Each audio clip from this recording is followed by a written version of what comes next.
Eccoci, siamo qua pronti, siamo a Monza, nel laboratorio dei sogni da Andrea Sansone. Siamo pronti con la diretta, dove Andrea ci presenterà le modanature e i filetti. Qua siamo nel suo regno, nel suo laboratorio. Ciao! Eccolo là in fondo Andrea. Quindi adesso vi saluto e lascio la parola a lui. Allora, piccola premessa. Io faccio il mio lavoro da 27 anni e ricordo quando sono entrato in bottega la prima volta al mio ex maestro, ho detto voglio fare un dipinto di Raffaello, la scuola di Atene. Lui si è messo a sorridere, mi ha dato una pacca sulla spalla, mi ha dato una riga, un pennello, ho detto questa dovrà diventare l'ABC del tuo lavoro, perché la decorazione pittorica parte proprio dalle filettature. E devo ammettere, ho fatto un conto nel 2017, ho all'attivo circa 27 km di filettature.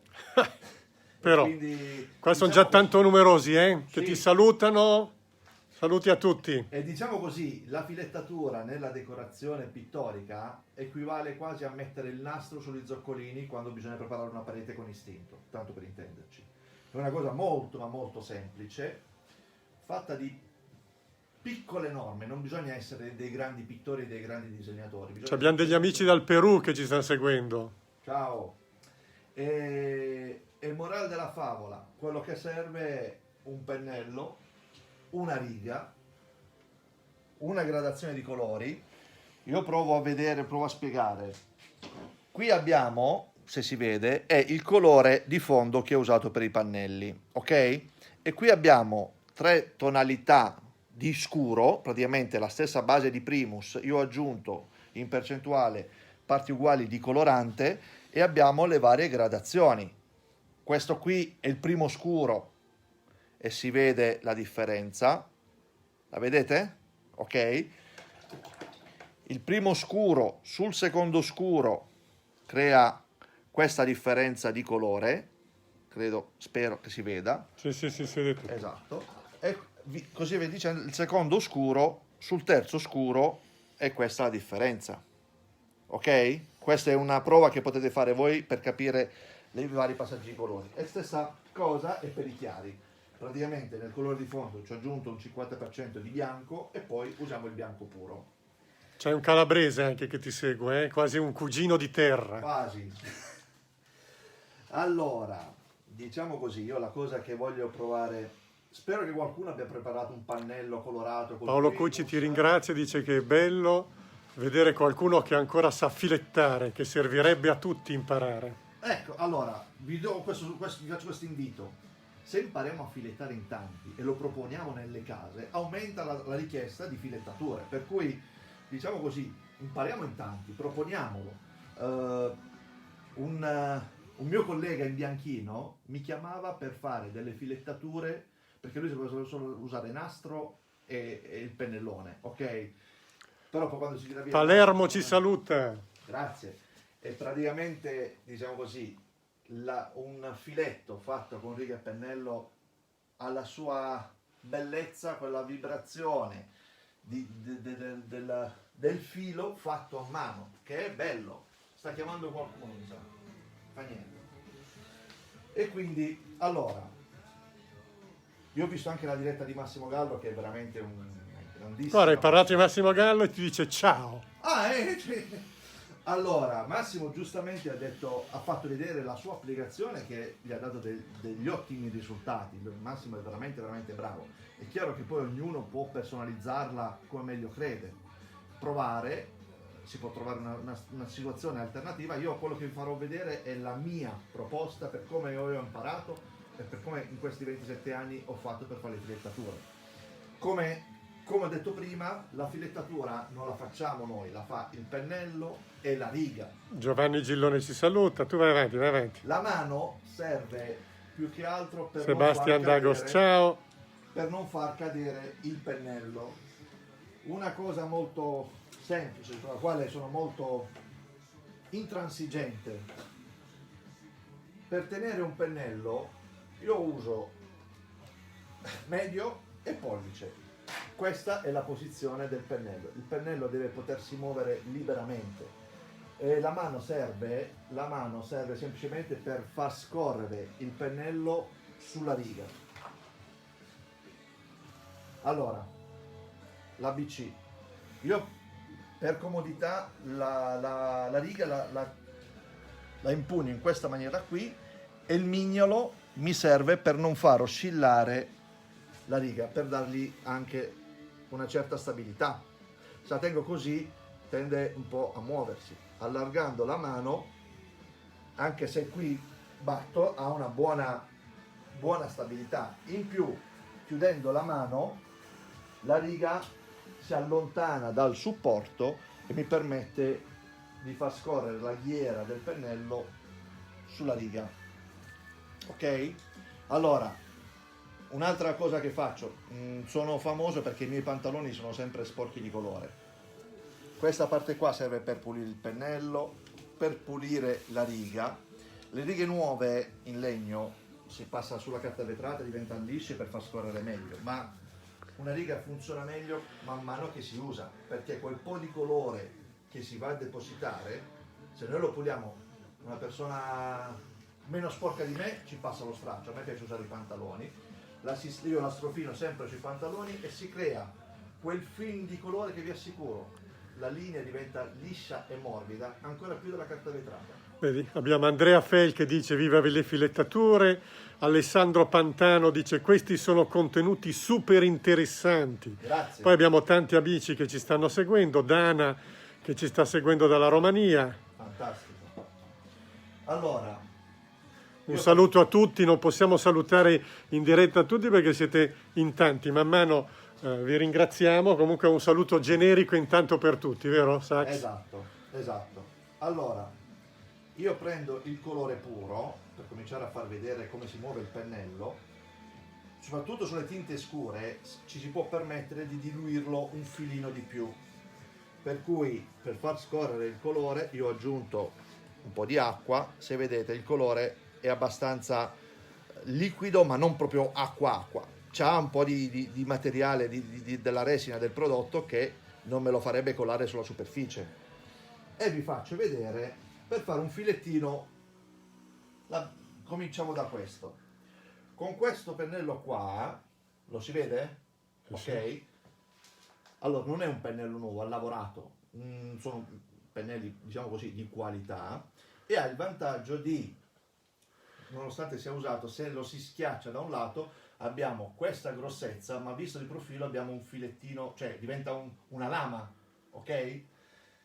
C'è Giovanni Giglione che addirittura dice che si pulisce gli attrezzi addosso addirittura. È vero, sì. Vedi, guarda. Io quando torno la sera a casa, mia moglie sa già che colori ho usato durante il giorno, ed è anche la dimostrazione che io vado a lavorare, perché sennò può pensare che... Vogliono che gli illumini di nozioni e di informazioni. Allora, cominciamo a fare una prima filettatura, vi faccio vedere. Ripeto, chiedo a tutti gli spettatori, qualcuno ha preparato un pannello sul quale provare in questa diretta? Adesso vediamo se qualcuno vuole già provare in diretta, ci dica le sue esperienze e come si sta muovendo. Esatto. Nel frattempo abbiamo già superato quota 100 amici che ci stanno seguendo. Porca miseria. Cazzaro. Allora, questa è la posizione della mano.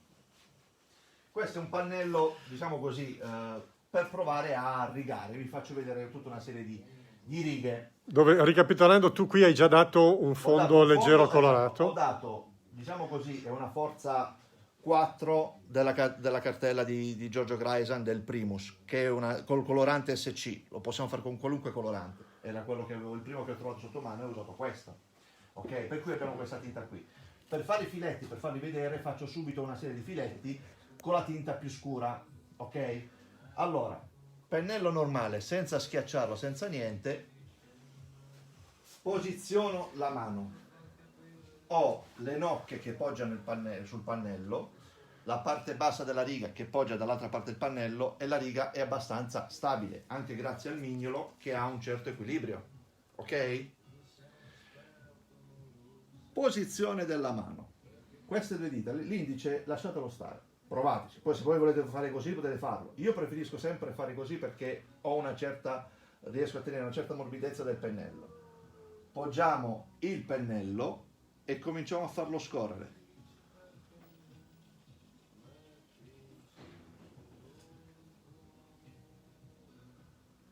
Questo è un filetto di medie dimensioni. Sempre con lo stesso pennello, se vogliamo fare un po' più grosso, facciamo ancora un po' di colore. Giorgio ci segue ed è un fan, dice che siamo bravissimi. Grazie Giorgio, anche tu sei un mito. Allora, stesso pennello, ho bisogno di fare una misura un po' più grossa.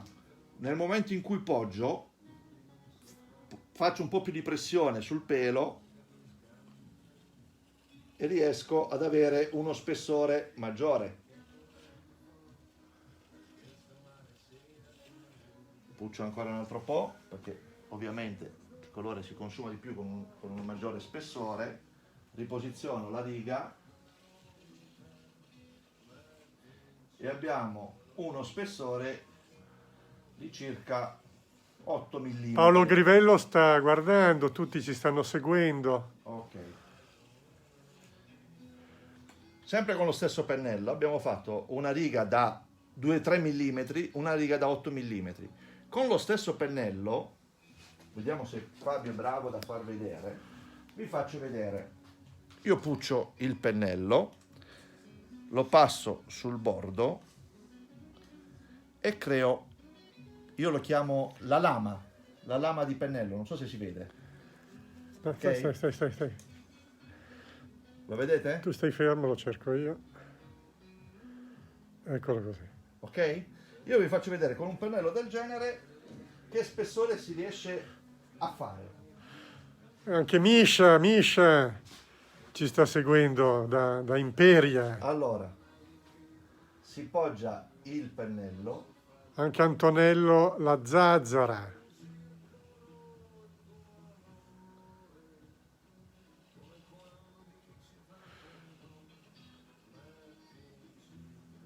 Vedi, già ci dicono che in Romania facevano la degradazione dall'oscuro al chiaro. Esatto. E poi dopo vedremo tutti questi Lo effetti, faremo dopo anche li noi. vedremo. Adesso stiamo facendo... Ora vi faccio vedere anche un'altra cosa dell'utilità. Stiamo facendo vedere con lo stesso pennello riesce a creare dei filetti di dimensioni diversi. Ok? Ora c'è un'altra cosa che voglio far vedere. Fabio, man mano che io farò scorrere il pennello, tenendo il pennello tra pollice e medio, riuscirò a farlo ruotare in modo che praticamente utilizzo tutto il serbatoio dei pennelli per distribuire il colore. Ok? Vi faccio vedere. Ecco perché preferisco usare medio e pollice. Guardate anche il pennello come ruota nella mano.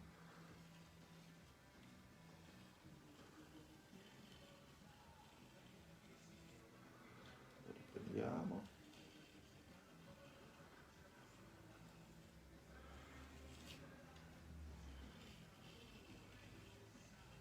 Cioè tu lo stai facendo ruotare E sto tra le sfruttando tue tutto il dita. serbatoio di colore, cioè le fibre del pennello sono non altro il serbatoio del colore che il pennello porta. Facendolo ruotare io svuoto il serbatoio del pennello. Praticamente stai facendo questo Esatto, movimento. sto facendo questo movimento, ok? E qui abbiamo fatto una serie di filetti con lo stesso colore E lo stesso pennello. e lo stesso pennello. Ora vi Quindi faccio riassumi vedere. la differenza? Allora, qui abbiamo puntato con questa è la misura del pennello, con la grossezza del pennello, questa è una misura standard, ok? Qui abbiamo dato una maggiore pressione e abbiamo, diciamo così, la punta del pennello abbiamo questo e questo. Qui abbiamo premuto un po' di più e abbiamo fatto scorrere il pennello con i peli più schiacciati e quindi si ingrossa la linea. In questa parte qua abbiamo preso il pennello, gli abbiamo fatto spatola. a spatola e abbiamo questo spessore qua.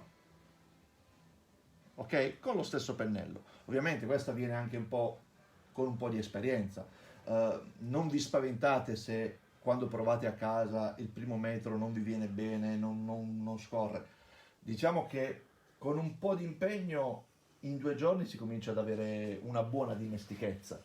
Io ricordo, mi chiamavano spatola di cartone, perché io ero abituato con i pennelli, quando ho cominciato a lavorare con le spatole non avevo la facilità di applicazione che molti applicatori facevano. Diciamo che anche chi usa tanto le spatole, usa tanto i rulli, usa tanto i pennelloni, ma non è abituato con i pennellini, secondo me in un paio di giorni comincia a creare il feeling con lo strumento. Ci stanno chiedendo se il supporto, cioè il tipo di parete, è determinante per un buon lavoro. Diciamo che allora la parete può essere liscia, se è un pelino sabbiata, io parlo anche delle facciate, aiuta soprattutto nella fase delle sfumature, ok? Perché questo Cioè, qui... per esempio, questo sulle facciate c'è grassello, ci sono... Sì, esatto, diciamo così, vi faccio vedere su una superficie, questa qui è una superficie del Primus sabbia. Nel momento in cui vedete la sfumatura come viene in automatico, col pennello scarico, si sfuma molto ma molto facilmente, ok? Diciamo che nella superficie liscia questo effetto qua è più difficile ottenerlo, viene più velato, ok? Mentre qui sfruttiamo la rugosità della parete per creare lo sfumato. Nelle ombre portate aiuta tantissimo. Vi faccio vedere un esempio. Questa qui non è filettatura, è decorazione. Questa qui è una foglia. Ok? Vogliamo creare l'ombra portata, asciugo il pennello sul pantalone,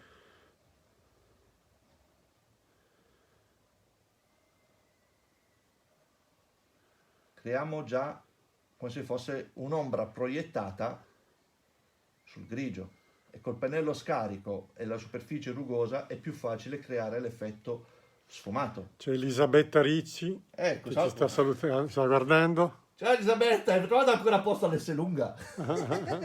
Allora, vi faccio vedere la stessa ombra Dicono portata. che hai una bella manina, ma fagli vedere anche chi è che ti aiuta in questa manina. Qui vedi? c'è Il tatuaggio della firma di Michelangelo. fatto una settimana prima del mio matrimonio, perché mia moglie non lo sapeva. Quando mi È sono matto, sposato, è matto sto ragazzo. Quando mi sono sposato non avevo la fede, non avevo il tatuaggio, una settimana prima mi sono fatto il tatuaggio e ho detto a mia moglie: guarda, qui metto il tuo segno, però devi accettarmi con questo. Ecco. È matto, è Mi ha matto. sposato. Ora non ha chiesto ancora il divorzio, per cui mi sembra che forse... Elisabetta ci saluta. Ciao Andrea. Elisabetta, ciao. Allora, vi faccio vedere il discorso dello sfumato, che poi servirà anche nelle modanature. Allora, qui abbiamo una foglia, ok?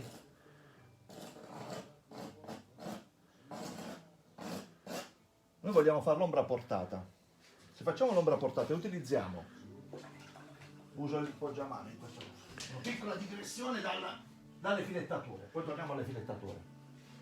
Ragazzi, è difficile lavorare con sto ragazzo, eh? Allora, È creativo, imbrigliarlo è un problema. Alla fine parleremo un po' di tutto. Esatto, questo qui usiamo il primo scuro e noi applichiamo col primo scuro. Scusa un attimo, ci chiedono, volevo sapere se bisogna usare un certo tipo di prodotto invece che un altro, io credo per la filettatura. No, va bene qualunque pittura, per l'esterno si può usare il silossanico, si può usare la calce, si può usare qualunque prodotto colorante e coprente ovviamente. Io, diciamo così, della linea di Giorgio Grayson le filettature possono venire bene con il Primus oppure col Via Lattea. Con il Gioia e con altri materiali decorativi, diciamo, nascono più che altro per fare delle velature. Si riesce anche a fare, la difficoltà qual è? È che Devi se dare noi la prendiamo coprenza. il white su un Gioia scuro, il white non andrà mai a schiarire a sufficienza Certo. per creare la tridimensionalità, per cui Stiamo parlando comunque con i nostri prodotti per interno. certo. Ovvio che se fai le filettature in facciata devi In facciata usare... bisogna usare, allora, dal quarzo al silossanico, al silicato, al lavabile, qualunque altro prodotto. L'importante è che ci sia la copertura del prodotto, perché nelle fasi scure possiamo usare anche l'acquerello, non è un problema, ma per dare il chiaro su una modanatura o su una cosa per creare l'effetto 3D, il bianco deve coprire, la parte più chiara deve coprire il colore di fondo. C'è il tuo amico Nicola Zazzara. Ciao Nico. Allora, vi faccio vedere, sfruttando, poi torniamo alle filettature. Ci manda baci e abbracci, Nico. Grazie. Vi faccio vedere, io col primo scuro gli creo la tridimensionalità. Qui stiamo parlando di ombre portate. Le ombre portate, esatto. E col pennello scarico che pulisco sul pantalone vi faccio vedere come lo sfumo facilmente. E qui abbiamo creato il primo passaggio dove non c'è il segno netto, questa sfumatura, credo che in video si veda, Sì, sì. si crea questa sorta di sfumatura che è però sempre con lo stesso colore, ok? Ora vogliamo dare ancora più risalto all'ombra portata, prendiamo la tinta più scura, la seconda tinta che abbiamo fatto e si va sempre a sfumare. Questo dovrebbe essere. Queste sono le 3 tinte, chiaro, medio E poi lo scuro e massimo. scuro. Ok, vi faccio vedere ora, passando il secondo, no, questo è sempre il secondo, il primo chiaro, è questo, scusate, ho sbagliato barattolo. Con questo colore di una gradazione più scura,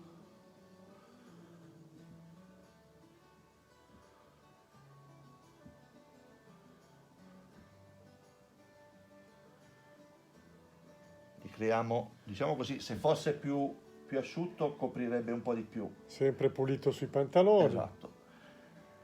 Però tra questa parte vi assicuro che c'è dal vivo, non so se si vede nel video, c'è una gradazione, un mezzotono di differenza. Ora in questa fase qua, se io gli do lo scuro massimo, quello che mi fa veramente la tridimensionalità, guardate come cambia ora l'ombra portata, la tridimensionalità dell'ombra portata.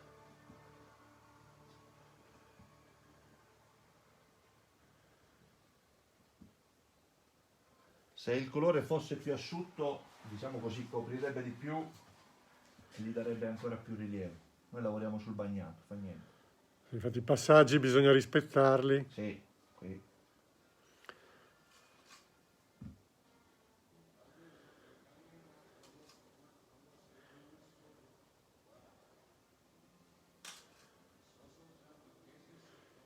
Francesco Bertotti dice che una regola fondamentale e importante è pulire il pennello sui pantaloni. Esatto, bravo.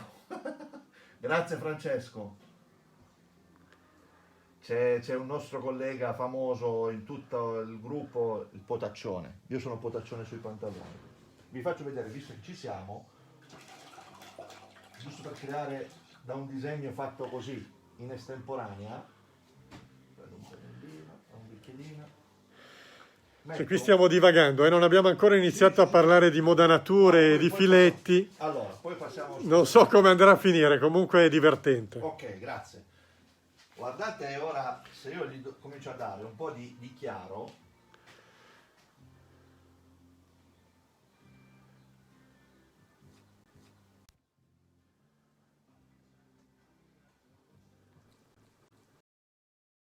No, eccolo, eccoci. mia mamma che mi chiama. Ok, qui abbiamo creato un pezzo di foglia a rilievo, poi torniamo alle cornici, vi faccio vedere giusto, se fosse asciutto ovviamente il colore avrebbe più copertura, più rilievo, però era giusto un'anteprima visto che siamo in diretta. Ecco qua.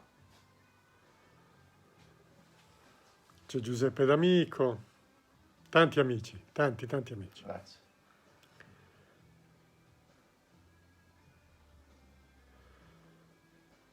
Allora, il principio che noi abbiamo usato per creare questo effetto 3D lo si crea anche un po' sulle cornici. Ovviamente nelle cornici noi utilizziamo la riga e seguiamo uno schema che sono quello proprio delle modanature. E ora arriveremo al discorso delle modanature. Vi faccio vedere finché questo qui asciuga. faccio una piccola introduzione su quello che sono le modanature. Giriamo il pannello. Allora, chi ha dei mobili a casa o dei quadri appesi conoscerà benissimo che le cornici hanno tutta una forma. C'è anche Giuseppe Mandaglio che ci segue. Grande! Grande Ciao Giuseppe. Beppe. Ciao! E Giuseppe fa le dirette sugli allenamenti, magari avesse il suo fisico. Giuseppe, avrei bisogno del tuo allenamento. Allora, Omar Pedrini chiede, e secondo me sta parlando del tuo appoggiamano. Sì. Mi sono perso forse un passaggio, ma quell'asta serve per appoggiare la mano Esatto. che si usa per dipingere? Sì, allora, diciamo così, questo è il poggiamano, è l'unica cosa che mi è rimasta del mio ex maestro. Questa testa che è in pelle, diciamo così, è la quinta testa, è la più grossa, questa qui è bucata, si buca a furia di poggiarla. Serve perché nella decorazione pittorica, quando si fanno le volute, queste forme qua, se si fa passare la mano sul supporto si sguasta tutto. Invece il poggiamano serve per tenere una certa distanza e muovere, lavorando col polso e con le dita, dando la morbidezza, ok? Dicono che hai la maglietta troppo pulita. Ma ora fino a che finisco le modanature vi faccio vedere come diventa. Vabbè, Allora, torniamo qua, torniamo sulle modanature.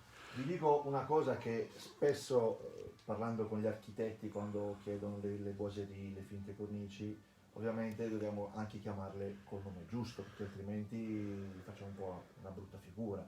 Per cui, diciamo così, riassumo in breve. Il listello in una cornice, un listello è una cosa del genere. Per cui, immaginiamo con la luce vista dall'alto, qui abbiamo questa parte qua che prende il chiaro e questa parte, uso la matita così viene meglio. Ho messo la matita qua. Questa Omar qui, ti ringrazia. ok, prego. Questa qui verrà il chiaro. Con l'ombra che viene qua, qui si crea lo scuro e poi l'ombra portata che si va a sfumare, ok? Non so se si vede bene dal listello. Poi ci può essere il listello stondato, che sarebbe questo, e questo qua in gergo si chiama torello. Il torello nelle finte modanature, immaginiamo sempre la luce dall'alto, c'è tutta questa parte qua che prenderà il chiaro, per cui qui noi questa parte qui andremo a fare il primo chiaro, ok? E poi per dare ancora più tridimensionalità faremo tutta la parte questa qui ancora più chiara. Parte inversa, dalla metà della cornice in giù faremo con lo scuro. Qui si partirà molto scuro, cioè faremo il primo scuro, il secondo scuro e il terzo scuro, creando la gradazione di sfumato. In un altro pannello preparato già una modanatura ci ritroveremo, per cui abbiamo il torello, ok? Poi la cornice che si trova sul 90% delle cornici dei quadri, delle porte, dei mobili, così, è la gola, si chiama gola. C'è anche Cristian Capizzi, c'è Nico Covella. Perfetto. Allora, la gola non è altro che una S, chiamiamola una S, ok? La gola dritta è quando la parte più sporgente diventa concava, quindi questa è la gola diritta, ok? La gola al rovescio è quando la parte più sporgente è convessa, ok? Per cui questa viene chiamata gola al rovescio, questa è una gola dritta. Quindi, torello. Questa qui. Gola al rovescio, gola dritta, ok? Poi nello listello ci può essere anche una mezza stondata, diciamo così, rientranza, e io lo chiamo sguscio, ok? Queste cose qui le ritroveremo nel pannello che poi eseguiremo assieme, cioè vi farò vedere come si parla con tutti i vari passaggi, magari facendo anche asciugare, come si crea un pannello per creare una cornice veramente in 3D, ok? Per cui Tu quanti passaggi farai? io farò con 3 scuri e 2 chiari, più la tinta di fondo, per cui sono 6 tonalità di colore, ok? Se si fanno poi le ombre portate, una cosa che si può fare, sulle ombre portate si aggiunge sempre un po' una tinta calda, un po' di marrone, perché diciamo così l'ombra propria diventa fredda, la si lascia sempre sul freddo, le ombre portate si scaldano e si mette sempre un po' di marrone. Noi possiamo usare l'NB o il KG o anche un po' di AM, parlando di tonalità di colore che conosciamo tutti quanti attraverso i prodotti di Giorgio. Allora, torniamo qui. Allora, un esercizio quindi che voi potete fare senza riferimento alcuno, prendete un colore, prendete un qualsiasi pennello e cominciate a fare dei filettini con una tinta, ripeto, possiamo usare anche il medio, lo facciamo così, facciamo i bicchierini. Emanuele Pezzano ti saluta. Ciao caro.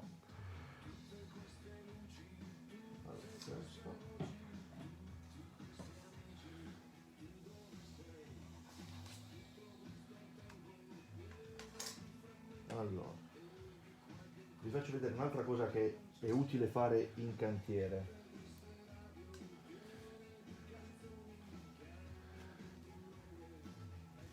Primo scuro. Questo è il secondo scuro. Questo è il terzo scuro. Poi abbiamo, questo è il più chiaro, quindi il secondo chiaro, il bianco, ok? E ci facciamo un bicchierino e questo qua è il primo chiaro, ok? Io li numero in base alla sequenza di applicazione. L'1 si applica prima, il 2 si applica dopo, il 3 si applica dopo ancora. Per cui per fare i chiari facciamo il primo chiaro e il secondo chiaro. Che sarebbero al contrario, Che quindi. al contrario. Per fare gli scuri partiamo dal primo scuro, dal secondo scuro e dal terzo scuro. Cioè, che serve al contrario? Cioè, si parte dal più chiaro Esatto. e si finisce all'oscuro. Esatto, si va in sovrapposizione. Per l'oscuro, mentre invece per il chiaro si parte dal più scuro e si va al più chiaro. Cioè, il colore più in alto sarà il chiaro per la parte colpita dalla luce e per la parte invece in ombra sarà l'oscuro. Allora, vi faccio vedere una cosa molto... Partiamo dal famoso torello. Giuseppe, che non so che cosa gli interessa, visto che Mandaglio, visto che fa il maestro di arti marziali, Ma secondo me prima o poi ritorna. ritorna. Spero. Ci chiede quanto è importante la morbidezza della settola del pennello.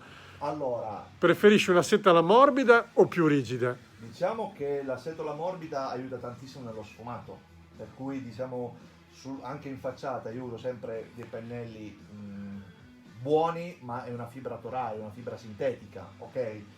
Ci sono, una volta si usavano e si usano ancora, i pennelli da riga, quelli per le facciate, che sono in pelo di porco, ok? Li fa un'azienda, c'ha il pelo nero e hanno una lunghezza del pelo molto molto lunga, perché la lunghezza del pelo del pennello è il serbatoio del colore. Mi spiego? Giuseppe dice che è un pittore dentro, fuori è maestro di arti marziali. Ah, ecco. Allora, Il suo in è da pittore creativo. Guarda, ho visto alcune dirette, è mostruoso quello che c'è, è diventato un fisico da paura. Voglio andare a trovarlo. Tu sai dove sono, sei venuto anche nel mio laboratorio. Vi faccio vedere, allora, per fare un primo sfumato, prendo una riga da 5 cm, riga sopra, riga sotto. Diciamo che qui dobbiamo creare l'effetto del torello. Immaginiamo questa parte qua tonda, lo vedete? Per cui, dovendo passare i vari passaggi, cominciamo dal primo chiaro,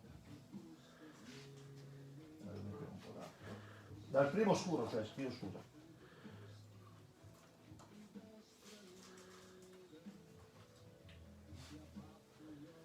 Allora,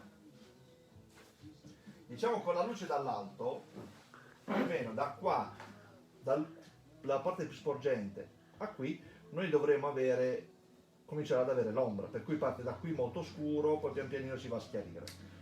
Creiamo questo effetto con il primo scuro. Allora, per chi si collega adesso, stiamo facendo vedere una modanatura, cioè un torello, creiamo la tridimensionalità e andiamo a giocare con le sfumature dei colori, partendo dal chiaro allo scuro. Esatto. Allora, qui dobbiamo, alla parte bassa avremo molto scuro e pian pianino si andrà a schiarire. Per cui un suggerimento, per cominciare a fare lo scuro, partiamo dal basso netto e pian pianino col pennello sempre più scarico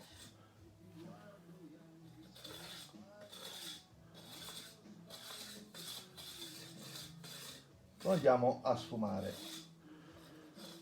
Per cui stai usando l'1S che sarebbe il primo scuro. il primo scuro, esatto. Tu ne hai definiti 3. Esatto.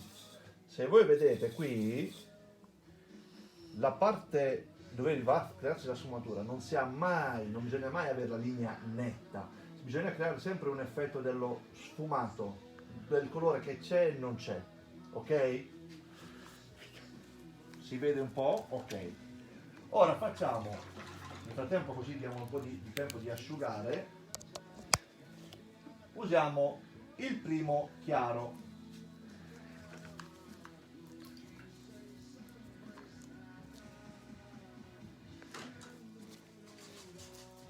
Questo appunto non è altro il primo chiaro. Cosa ho fatto? Ho spezzato il 50% di bianco col 50% della tinta di fondo, ok? Per creare l'effetto sfumato partiamo dalla linea piena sopra,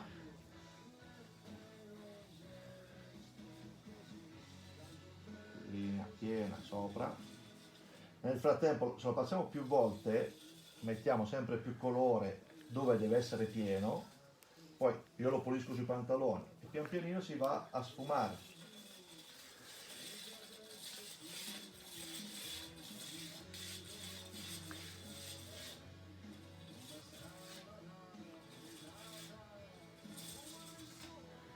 Se voi socchiudete gli occhi, questo qua vi dà già una mezza idea di cosa tondeggiante. Creiamo già un piccolo effetto tridimensionale. Per assurdo possiamo lasciarlo anche così. E tu hai usato Un chiaro e uno scuro. il primo chiaro. Il primo chiaro e il primo scuro. Per assurdo un torello del genere, se stiamo parlando di una facciata con una cornice a tanti metri, può rimanere già così, perché la lontananza, si dice, la lontananza fa bella la vicinanza. Poi va a discrezione di ognuno. Io per una questione di deformazione mia personale non faccio mai una modanatura con un chiaro e uno scuro, faccio sempre, soprattutto sugli scuri, faccio 3 passaggi e sui chiari su 2 passaggi. Più passaggi noi abbiamo, più abbiamo la tridimensionalità. È questione di capacità e velocità nell'esecuzione ed è una scelta di ognuno. Ognuno, ripeto, può fare le cornici con un passaggio o con più passaggi. Allora, nel frattempo qui sul primo, che asciuga anche relativamente, cioè abbastanza in fretta, cominciamo a passare il secondo scuro. Poi se vedrete il filmato, se fate anche uno screenshot di come viene, così è col primo chiaro e il primo scuro, ok? Vi faccio vedere. Passando il secondo scuro aumentiamo lo scavo.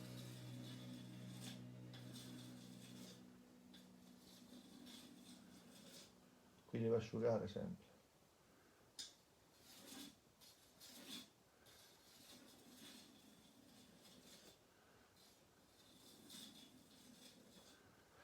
Se questa parte qui la facciamo asciugare, facciamo usare anche il fondo, volendo. Che dici?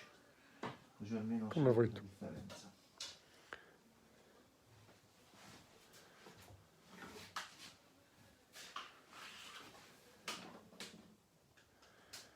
Vedi, c'è una massima del maestro di Somma Manuel che dice che un diavolo in cielo diventa un angelo in terra. Esatto. Abbiamo Sandro Cocco che sta guardando. Oh, il mitico Sandro! Ieri l'ho sputtanato perché quando ha lavorato con me con i chiaroscuri. Sandro, rispondi a tutti. Hai imparato, ti è entrato qualcosina dei chiaroscuri a scuola di farli, ti ricordi? Hai usato anche il mio poggiamano, Dillo a tutti, non ti vergognare. Vedete asciugando. Poi vedi c'è un'altra cosa che ci chiedono è quando gira l'angolo, come si sfuma? E ora vi farò vedere, lo vedremo Dopo, più tardi. sulla cornice, esatto. Più tardi lo vedremo perché andiamo a fare proprio una modanatura di una completa, tipo una boiserie. Tra un attimo ci arriviamo. Allora, spero e credo che sul video si veda la differenza della modanatura col secondo scuro, che asciugando diventa un po' più scuro, per cui abbiamo già, se io facessi vedere solo questa parte qua, sembra quasi che dal pannello si stonda, giusto? Lo si vede? Vedi, di là è tondo, di qua è piatto e si capisce. Cioè, Ok? vedi? Poi vi faccio vedere ora, passando il chiaro massimo, che non è altro che del bianco, e gli aumenteremo la tridimensionalità sulla parte di luce. Che tu hai chiamato 2C perché per 2C, Secondo chiaro. perché tu parti da un chiaro un po' più scuro e poi vai col punto di luce che è Esatto. il bianco bianco lo metti finale. Addirittura nella decorazione a grisaille dove ci sono le foglie così. Ha detto che c'è ancora il poggiamano e la riga che gli hai regalato, però non ha detto se ha imparato a fare Ma hai i imparato o filetti. no, Sandro? Cioè, porca miseria, Dice che c'ha gli strumenti ma non parla se ha imparato. no, però lui e suo figlio ha detto che dovevano provare, non hanno provato tantissimo, però forse qualche cosa l'ha fatto. Se non dico qualcosa di quello che ho detto a te, dimmelo, picchiami, ok? Chiedono, Poi, ma sulla lunga distanza come fai a fare lo sgumato? sfumato. Ah, Ve lo pensavo faccio- fosse un poi termine tecnico. Ve lo faccio vedere su un altro pannello, ve lo faccio vedere. Perché ovviamente, allora, l'autonomia di un pennello tipo questo, Si corregge sfumato, sì, abbiamo capito, grazie. un pennello come questo riesce a, diciamo così, a colorare, dipende poi dallo spessore, circa 60 centimetri, ok? Per cui nella decorazione avere una riga da 80 centimetri, da un metro, diciamo così, va a discrezione di ognuno. È chiaro che la riga più lunga è e più bisogna essere abituati con questo mignolo per tenere la riga. Allora c'è Ciro Sportello che ci saluta, ciao, grazie, saluti a tutti. E Sandro ride e dice che li usa. Ah, ecco, bene. Allora, vi faccio vedere ora, memorizzate come con il primo chiaro. Quindi andiamo sul colpo di luce per dare profondità in alto. Esatto. E vi faccio vedere come cambia. Si fa il netto sopra. Sempre tenendo con 2 dita il con due pennellino. dita. Qui volendo possiamo anche farlo ruotare in modo che lo scarichiamo. Ok? Poi, se vedete, qui abbiamo una linea di bianco troppo netta. Si pulisce il pennello sul pantalone, categoricamente sul pantalone, così almeno siete stati miei seguaci. Vi faccio vedere ora, passando col pennello scarico, cercando di sfumare il bianco.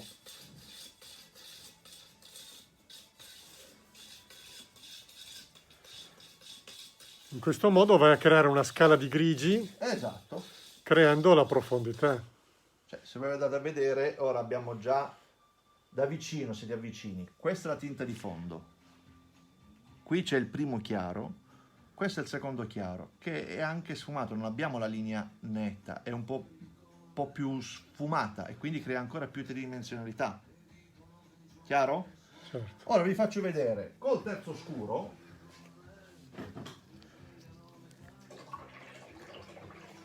Lavo il pennello, terzo scuro che è questo.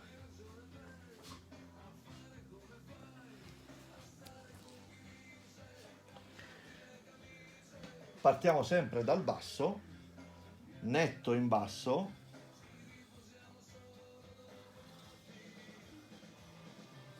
Lo vedete? Così è netto. però netto a me non piace, non è bello. Se lo spuriamo sempre sul pantalone e andiamo a sfumarlo.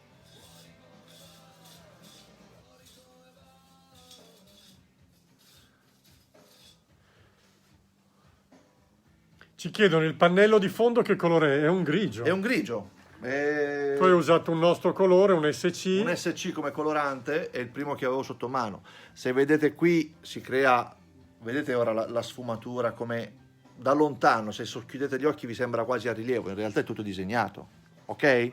Adesso come nella bella tradizione Sì. di internet, dei video che vediamo, con la mano togli... No, non si togliamo. può. E non si può. Non si- non si no, può, non e si allora deve- è piatta, è un piatta. disegno, è vero, è un disegno è un reale, disegno, è eccolo un qua. disegno. Non è una cosa appoggiata. Allora, vi faccio vedere, altra cosa, sì, che come esercizio può essere utile per chi impara, cioè può provare a filettare. Pennello, questo è, diciamo così, si riesce solo provando. È chiaro che all'inizio non si riuscirà a posizionare la punta del pennello in un determinato punto. Un esercizio che potete fare è, vi fate una linea e vi segnate un punto qui e un punto qui, per cui l'esercizio quale potrebbe essere? Prendere un pennello e devo riuscire a muovere il pennello facendolo partire esattamente da qui e finendolo qui. Bisogna, diciamo così, non sottovalutiamo il nostro cervello, vi assicuro che il nostro cervello, Ti sta guardando anche Maeva. grazie, Stefano Bruno lo dice. vi assicuro che il nostro cervello, man mano che noi proviamo a farlo, la mano non la muoviamo noi, la muove il nostro cervello, per cui per me sembra scontato, ma ripeto, perché fortuna per me, ho un po' di esperienza di filettature. All'inizio dovete semplicemente rompere il ghiaccio, per cui prendere delle righe e fare senza linee, senza niente, poi vi tracciate delle linee. Vi faccio vedere da qui, posiziono l'occhio, mi posiziona esattamente il pennello all'inizio. C'è Ludmilla Ciao Ludmilla, che ci sta seguendo. ho visto che ieri ha tosato una pecora. E mi fermo qua. Questo è un altro esercizio che potete fare. Io l'ho fatto, diciamo così, da sinistra verso destra, poi provate a fare anche il ritorno partendo da destra e andando verso sinistra. Questa cosa qui, diciamo così, l'importante è avere queste dita morbide. Rispiega per chi si è collegato. Allora, il posizionamento del pennello Allora, il posizionamento del nella pennello mano. lo potete tenere in qualunque maniera. Io vi suggerisco la mia, che per esperienza vi dico che funziona. L'ideale è pollice e medio, questa maniera qui, cercando di tenere questa durezza, cioè questa morbidezza. Se schiacciamo troppo, quando muoviamo il pennello non si muove. Se invece c'è questa morbidezza, quando noi la appoggiamo qua, non Mantieni rompiamo la le sensibilità. scatole. Esatto, non rompiamo le scatole al pennello. Se noi lo teniamo duro, basta un movimento del braccio e la punta del pennello, guardate. Allora, se il pennello è morbido tra le dita, non ha problemi. Se noi lo stringiamo con le dita, questo movimento della punta è facile che succeda. Per cui quando andiamo facciamo questo effetto qua, se stringiamo forte. Se invece lo facciamo andare morbido, questa è la morbidezza del pennello. Ok. Scorre. Dai. Ok? E qui abbiamo fatto, quindi diciamo così, questo è una prima abbozzo di Moda Natura con il torello. Ora cominciamo a impostare. Volevo far vedere un attimino anche, perché qualcuno l'ha chiesto, per fare una linea molto molto lunga, cercando di non far vedere la ripresa. Qui abbiamo un pannello di 1,20 m. Prendo una linea,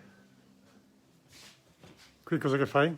faccio la ripresa. La ripresa per la domanda che ci hanno fatto prima. Esatto.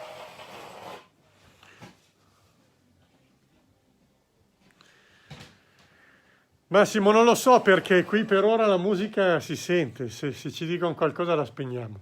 No, che a lui gli hanno censurato la musica. Quindi non lo so, devi chiederlo a Facebook, a questi grandi di Allora, internet. Noi siamo dei piccoli allora, bottegai oggi nel la laboratorio dei persona, sogni di Andrea. allora, la persona che ha fatto una bellissima domanda, ora riflettendoci, nel momento in cui bisogna riprendere una linea. Allora, mi dà l'occasione di dire anche un'altra cosa importante. Noi quando scriviamo, scriviamo da sinistra verso destra. Quando si fanno le righe è suggerito da me e vi assicuro che aiuta tantissimo. Non bisogna partire da destra verso sinistra, ma da sinistra verso destra. Quando la riga va ripresa. Se noi dobbiamo fare 50 cm, è chiaro, parto da destra verso sinistra, come nella scrittura, inizio e finisco. Ma se io devo fare 30 metri della stessa linea, se parto da destra e vado verso da sinistra e vado verso destra, rischiamo di vedere la ripresa del pennello, Le giunte. le giunte, bravissimo. Allora, se io devo fare questa linea qui lunga, anziché partire da qui, arrivo fin qui e poi mi sposto con la riga qua, parto da qua e vado qua, ho buone possibilità che qui si veda la giuntura, perché l'occhio non riesce a guardare al di qua, ok? Invece io ora faccio vedere, per fare questa linea qui, per fare la linea parto da sinistra,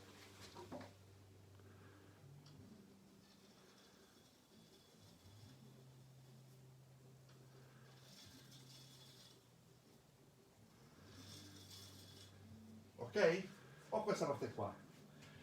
Per non far vedere la giuntura, io non arrivo qua, mi metto, gli do ancora abbastanza spazio, perché con l'occhio vi assicuro che il cervello, ripeto, il nostro cervello ragiona molto meglio di come noi pensiamo, ok?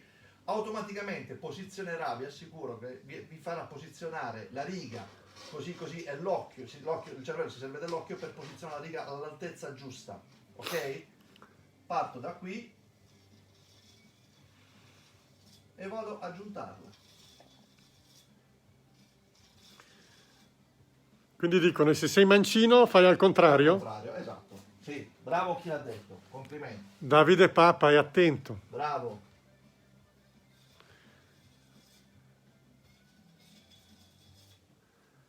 La giuntura ora non si vede. Vi faccio anche un segno. Io ho interrotto qui la linea. Qui c'è la giuntura. Giusto?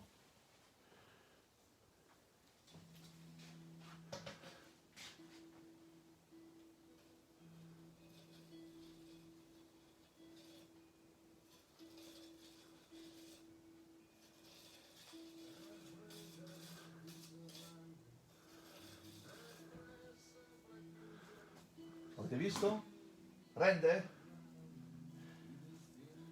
Sia chiara una cosa, c'è un aspetto, ripeto, importante e fondamentale.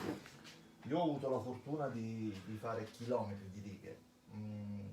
All'inizio, ripeto, la prima cosa che bisogna provare a fare è prendere dimestichezza, la sensibilità della mano, poter tenere il pennello in mano tra pollice e medio, e quindi, diciamo così, non deve diventare una cosa meccanica dove il cervello ci deve pensare, lo fa automaticamente. Un esempio che mi fa il mio istruttore di tiro con l'arco: quando voi fate una firma, la vostra firma la fate per assurdo anche occhi chiusi. Perché? Perché ormai ce l'avete qui dentro. La filettatura è la stessa cosa. La filettatura non è altro che una scrittura, dove a un certo punto lo strumento che fa fare la linea dritta non è la mano, ma è la riga e il pennello, ok? Per cui per imparare a fare le filettature, per creare l'effetto 3D, ci vuole semplicemente un minimo di teoria, quindi conoscenza delle varie modanature, ci vuole un minimo di pratica, di sensibilità della mano, che non vizia il movimento del pennello, ma lo fa semplicemente scorrere sulla riga, ok? e poi la mano destra che deve tenere la riga. Ripeto, la mia abitudine me la fa tenere così e va bene così. Poi vi assicuro che man mano che imparate a fare i filetti, cominciate in una posizione più comoda alla vostra altezza. Quando prenderete dimestichezza riuscirete a fare anche gli zoccolini in basso, ginocchiati in una maniera stronza per fare il filettino, oppure addirittura sui soffitti. Cioè, nel mio famoso curriculum di soffitti dipinti io ho superato 5.000 metri quadri di soffitti dipinti con pennelli e poggiamano e righe, ok? Bisogna solo iniziare. Vi assicuro che questa cosa qui vi potrebbe dare un'arma in più. I nastri servono per coprire gli zoccolini, non per fare i filetti dritti, ok? Priamo ti ringrazia e dice che è tutto chiarissimo. Grazie Priamo, ciao. Grazie.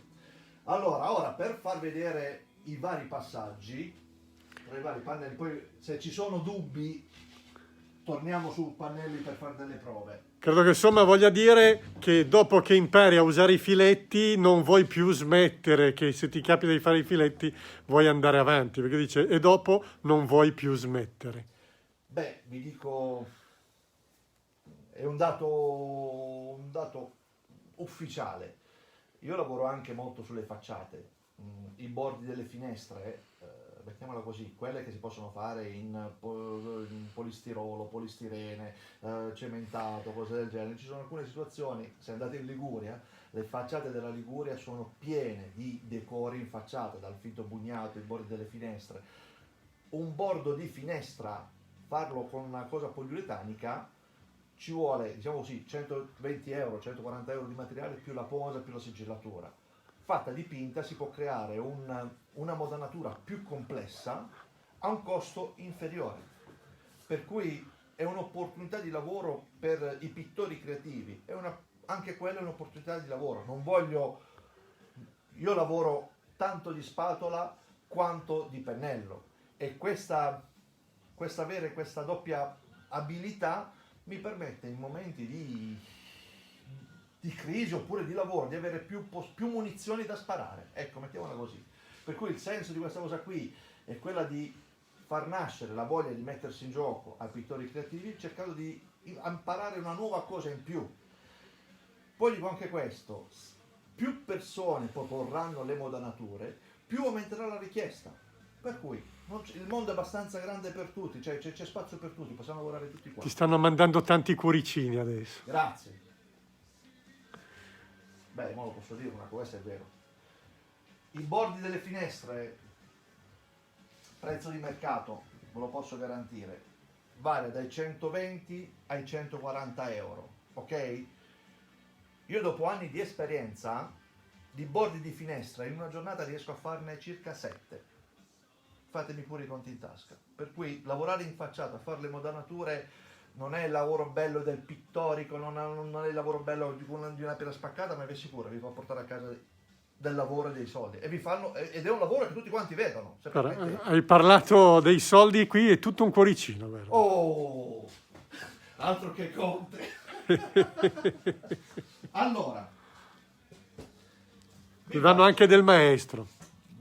Maestro, spero di diventarlo un giorno prima di morire. No, ma secondo me oggi sei maestro perché stai facendo una lezione a distanza, come stiamo facendo tutti i ragazzini a scuola stanno facendo le lezioni a distanza, quindi ti danno del maestro. Allora, a questo punto mi permetto il lusso, mi piacendo anche una piccola sigaretta, ti faccio qualche tiro.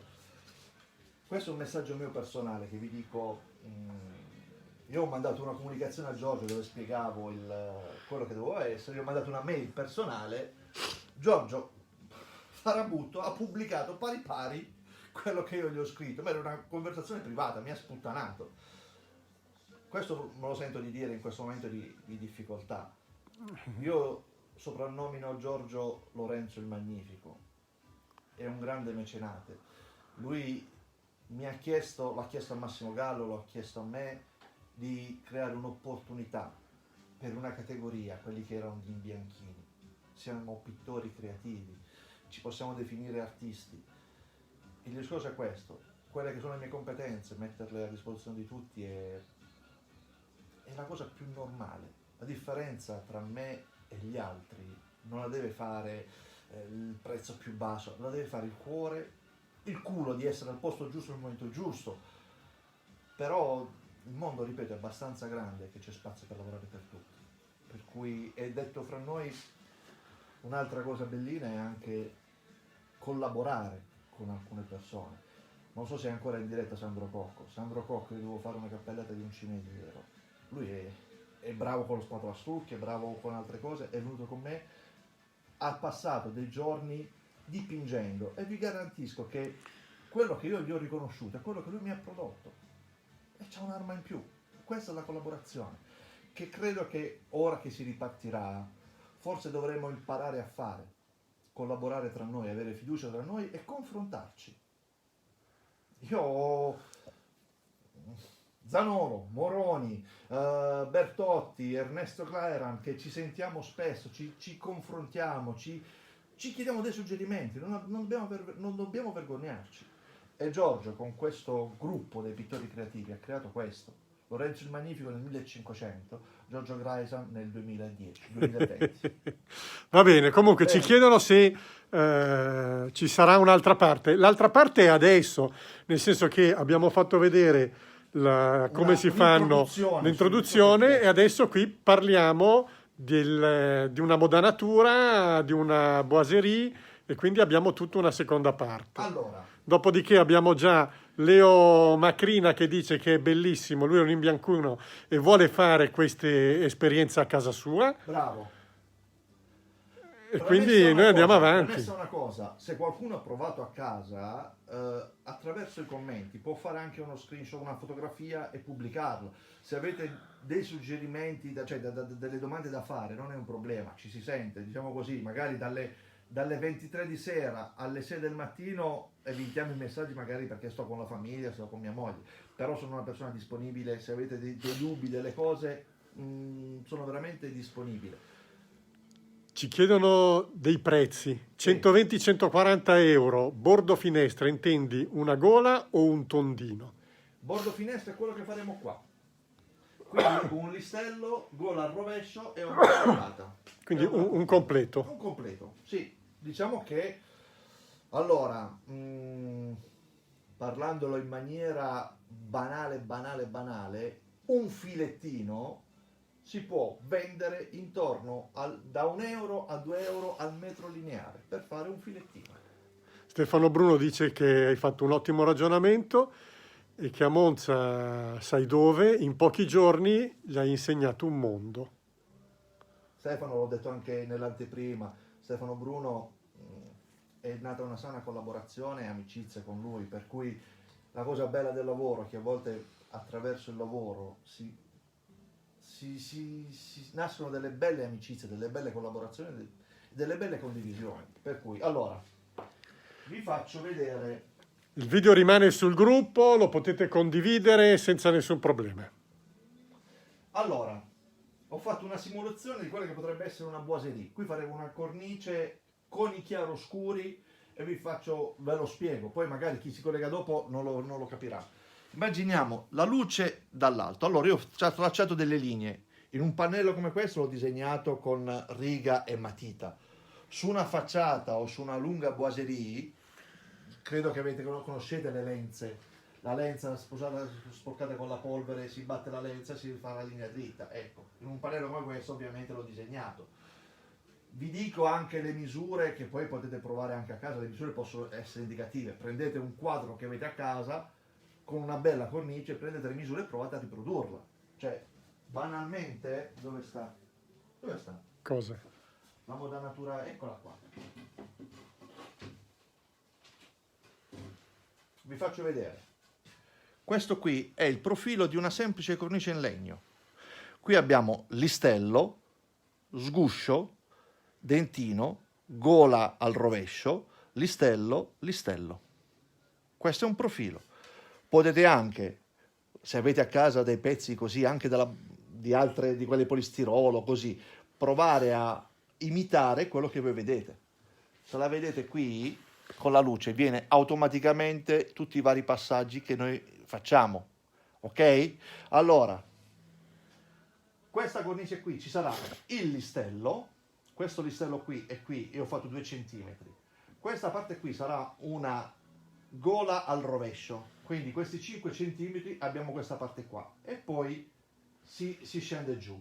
Questo quadrato poi che avremo fuori, anziché farlo rientrare lo faremo uscire, per cui vi spiegherò il chiaroscuro come cambia. Per cui Qui lavoriamo sempre perché qui ci richiedono, gente che è arrivata dopo ci chiede le gradazioni, lavoriamo sempre con 3 tonalità di scuro e 2 tonalità di chiaro. Esatto. Si prende, io ho preso il primus, lo coloro con una forza non troppo scura, ok? Perché altrimenti gli scuri diventerebbero neri, ok? Diciamo nella gamma di Giorgio Grayson potrebbe essere la tinta 4 o la tinta 3, ok? Come tinta di fondo. Poi dalla tinta 4 ne facciamo il 3, il 2 e l'1 e la 4 la andiamo, anziché fare subito il bianco, la andiamo a spezzare, quindi facciamo un 50% della tinta 4 con il bianco e poi il bianco. Abbiamo 2 tinte molto simili, ma vi assicuro che il bianco rispetto al 4 schiarito, diciamo così, dà ancora più luce, quindi si vedrà sempre il rilievo. E la stessa cosa con lo scuro. Esatto. Va bene, vediamo un po'. Allora, il profilo che poi andremo a cancellare, qui abbiamo un listello, qui avremo un toro, listello, sguscio, sguscio. Questo è quello che noi andremo a creare. Ok? Poi vedrete che lo vedremo, ma faremo delle immagini, anzi, faremo così. Io ora faccio delle immagini con l'iPad, degli scatti, vi faccio vedere il prima e il dopo, che le pubblico nei commenti, così potrete vedere l'importanza dei vari passaggi. Qui abbiamo listello, gola al rovescio, qui listello e c'è il pannello, e questo pannello verrà fuori. Questa è la vista, diciamo così, vista In sezione. in sezione, bravissimo. Ok? Ho studiato. Bravo. Allora, noi facciamo venire la luce, diciamo così, oltre che dall'alto, dobbiamo decidere se farla venire da destra o da sinistra, ok? Noi la luce la faremo venire da qua, per cui avremo questa parte qua in scuro, questa parte qua e questa parte qua che viene in chiaro. In una stanza, immaginiamo questa è una stanza, ok? Qui abbiamo la finestra, quindi il punto di luce. Questa parte, se noi abbiamo qua una cornice, qui avremo dall'alto lo scuro, questa e questa qui prenderanno sempre il chiaro. Abbiamo un'altra cornice a fianco, qui abbiamo scuro, scuro, chiaro, chiaro. Cioè la luce parte da un punto e si allarga. Non so se è chiaro come concetto. Qualcuno deve farlo e ha dei dubbi, mi mandi un messaggio e gli risponderò come far girare la luce. A proposito, nelle facciate, la prima cosa che bisogna fare è guardare l'esposizione della facciata dove andiamo a dipingere. E in genere si prende la luce, diciamo così, da dove nasce a dove muore il sole, e lì deve comandare la casa, il chiaroscuro della casa. Ok? Allora, partiamo dal primo scuro. Per fare lo sfumato possiamo usare il primo scuro e possiamo usare un pennello, anche un medio pennello. Allora, voi all'inizio soprattutto, dove c'è il taglio a 45 gradi, potete anche disegnarlo. Io non lo disegno perché, diciamo così, ci sono abituato, per cui mi viene spontaneo, però facciamo così, per aiutare i colleghi, io ve lo disegno, tanto poi con il chiaroscuro fate magari una linea molto molto molto leggera. Ecco. Così abbiamo un riferimento dove fare il cambio della luce.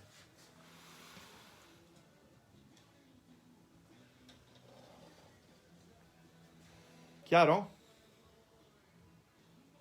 Ok. Cominciamo a fare il primo scuro.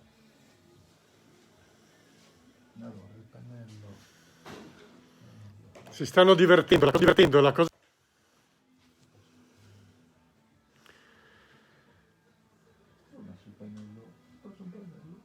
Qua.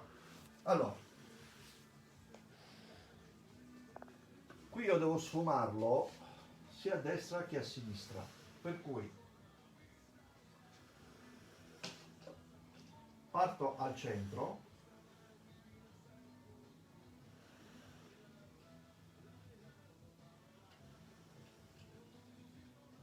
questa è la linea netta, quello che abbiamo fatto vedere all'inizio da 2 cm, però dobbiamo sfumarla sia a destra che a sinistra, per cui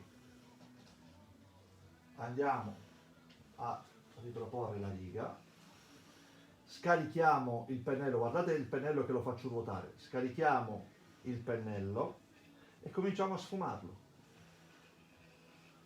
Cominciamo a sfumarlo.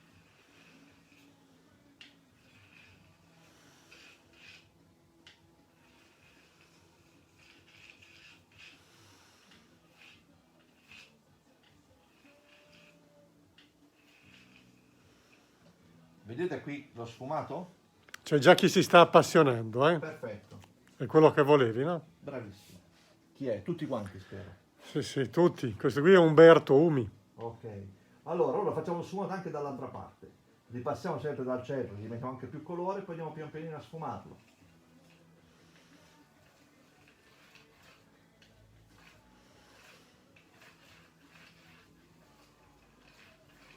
Se vedete io riesco a passare il pennello sia a scendere che a salire, ma questa è questione di dimestichezza. Addirittura con un po' di tempo si può creare lo sfumato anche a mano libera, perché dopo un po' di chilometri vi assicuro che vi verrà normale sullo sfumato. E quando fate lo sfumato, altra cosa importante, è far lavorare la punta del pennello. Il pennello deve accarezzare la superficie, vedete? Deve accarezzare, non deve stare così, devono lavorare le punte del pennello, ok? Quindi abbiamo il primo scuro, scuro, sfumato. sfumato. Lo facciamo anche qua, partiamo dalla metà. Quando diamo all'inizio il colore non ci preoccupiamo, soprattutto dal centro, di lasciarli in abbondanza, poi pian pianino scaricato andiamo a sfumare. Noi stiamo sempre facendo un effetto con una luce che arriva dall'alto, da destra. Esatto.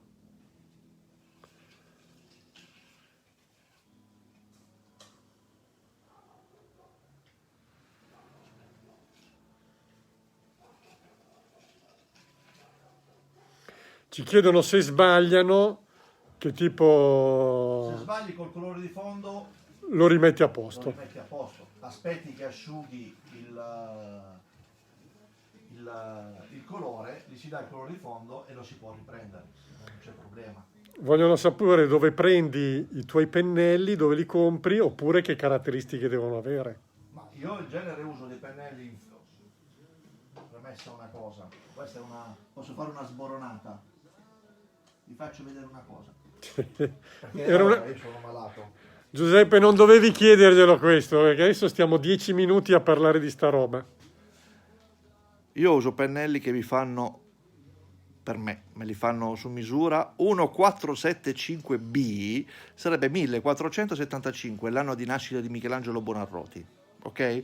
Sono pennelli che mi fanno da me perché, diciamo così, c'è un'azienda che importa questi pennelli e l'importatore è venuto da me, ne abbiamo studiato assieme, per cui la fibra Toray, fibra sintetica, sono pennelli che trovate anche in colorificio, hanno la caratteristica, perché in base al grado di cottura alla fabbricazione, con me hanno sperimentato un prodotto che con i silossanici, con la calce, così durano abbastanza.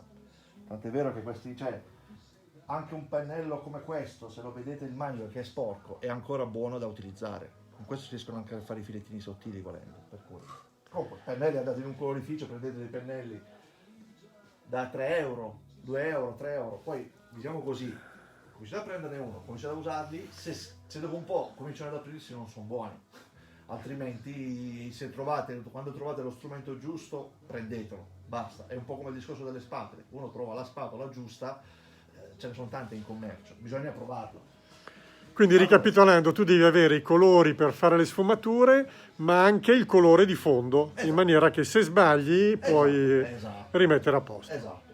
Ora, lo sguscio, cioè la gola al rovescio, diciamo così, mi permette perché qui andrebbe, tra virgolette, no, vedi, ho sbagliato.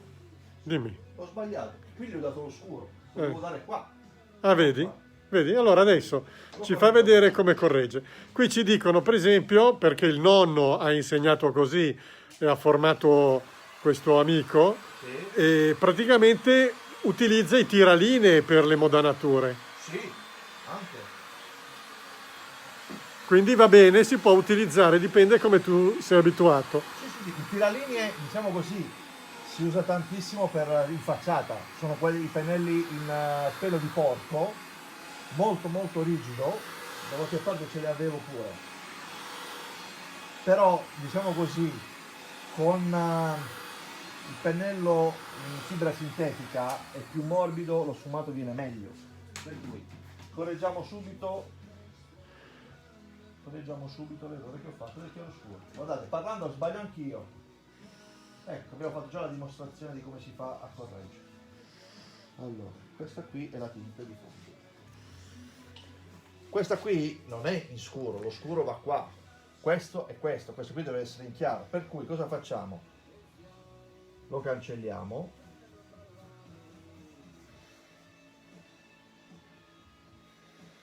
Tagliamo il taglio a 45 gradi.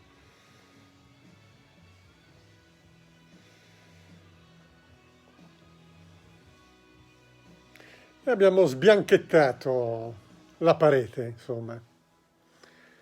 Diciamo che dopo la domanda se uno sbaglia me l'ho preparato, ho sbagliato apposta, bugia. Ho sbagliato. Poi, sono mica Mandrake, sono Andrea Sansone, sono potaccione. Quindi adesso rifai sopra. Esatto. Vedi, dicono che ti distraggono e poi sbagli. In realtà è che parla tanto, si distrae da solo.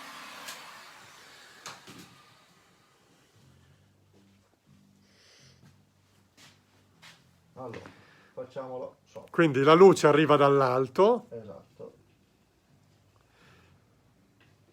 e arriva da destra. E quindi stiamo andando a fare la seconda, l'angolo, con il primo scuro. Esatto.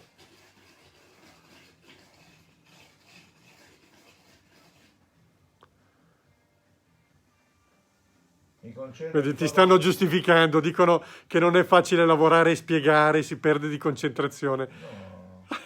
Vabbè, ho sbagliato io, non è un problema. Allora, per portarmi avanti e per dare la possibilità di, diciamo così, di far lavorare bene e far asciugare, io quando faccio le facciate, quando faccio modanature, cosa faccio? Prendo il primo scuro e mi faccio il primo scuro di varie cornici, in modo che nel frattempo asciuga, ok? Per cui, per fare i vari passaggi, facciamo questa parte qua, portiamo avanti anche su quella che potrebbe essere la fascia marcapiano. Vi avevo detto che in alto facciamo il torello, per cui faccio da qua,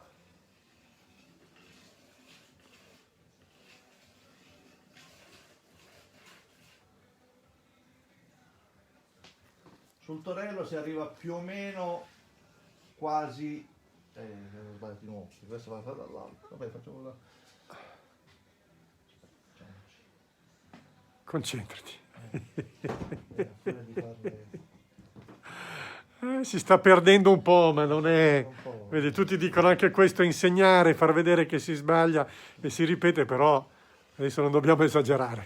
In effetti, diciamo così, quando sono uno che parla tanto, però quando comincia a lavorare, sì, un po' di silenzio ci vuole, di concentrazione. Ragazzi, lui lavora con le cuffie e poi se le toglie a fine serata. Allora, facciamo così.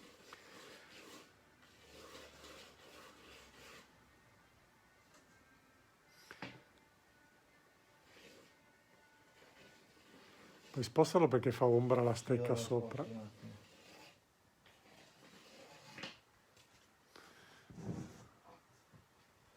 questo è lo sguscio, per cui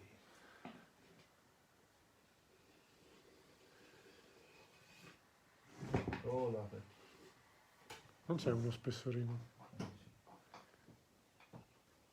Aspetta. Toh. no, aspetta, ci sta, tranquillo, Questo. ci sta, e tu che vedi che non ci sta.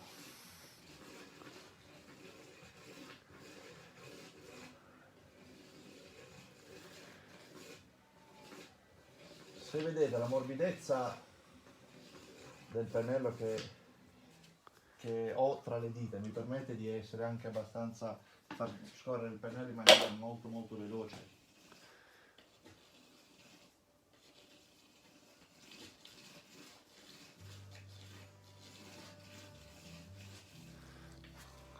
Vi dico la mia ambizione: se dopo questa diretta ci sono anche solo 10 applicatori che ci mettono a fare le cornici, che ci provano, è un successo per me. Allora, questa linea la cancelliamo perché l'ho sbagliata.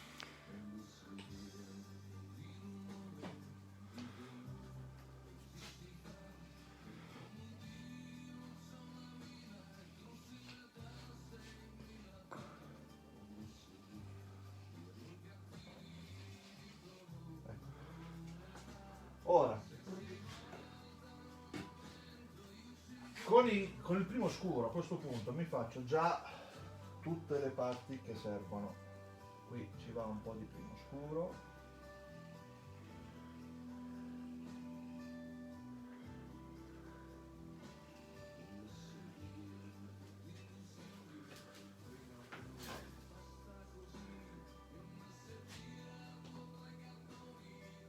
Se qualcuno ha dubbi perché sto facendo il chiaro, lo scuro, lo scriva nei commenti così do delle risposte. E in ogni caso sono sempre disponibile per dare dei riscontri per chi, riguardandoci il video, avrà saltato qualche passaggio. Ok? Poi, quindi facciamo un po' di ombra portata, che la facciamo qua.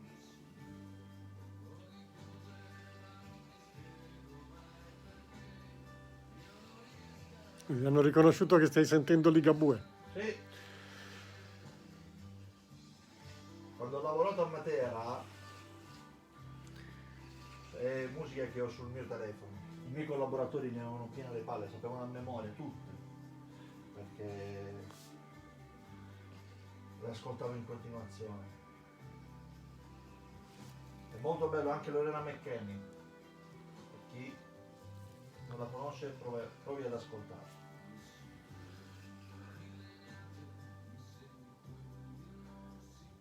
Vedi? Allora, Attilio Sanchioli dice che è contento di vedere un maestro che insegna mentre beve un caffè e che quando lui è stato in showroom l'hai ripreso un attimo perché teneva con 3 dita bravo, il pennello, invece doveva tenerlo esatto, con 2, esatto, perché in questo modo tu, usando il pollice e il medio, esatto.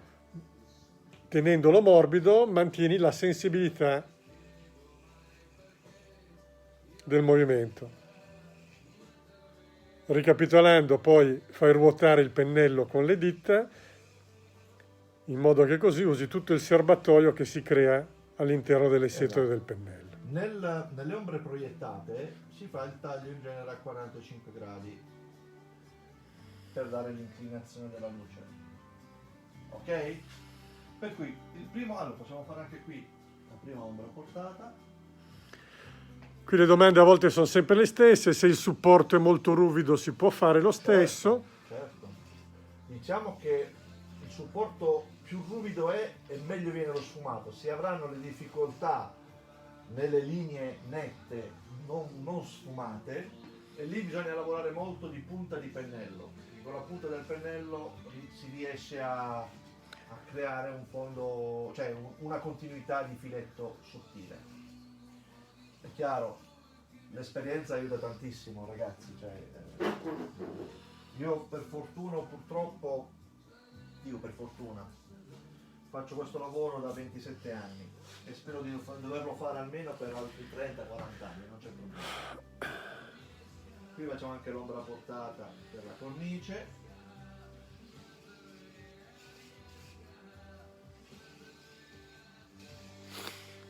Noi abbiamo sempre la luce che è dall'alto e arriva da destra. Esatto.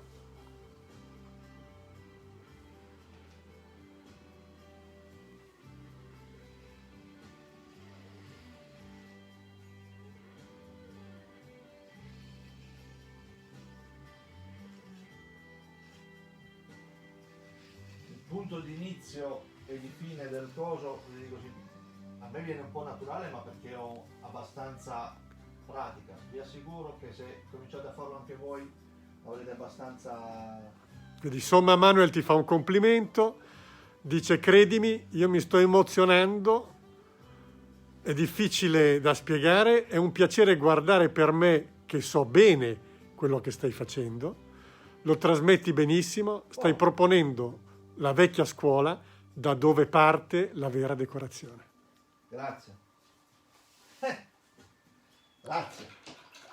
Allora, praticamente io ho fatto. E dice Cinzia Piz che dice che a lei la rilassa fare le filettature. Ecco. Ciao Cinzia! Ecco, la prossima diretta la fa lei allora. La prossima volta ti vogliamo qua. Esatto. Allora, abbiamo fatto tutto il primo passaggio del primo scuro.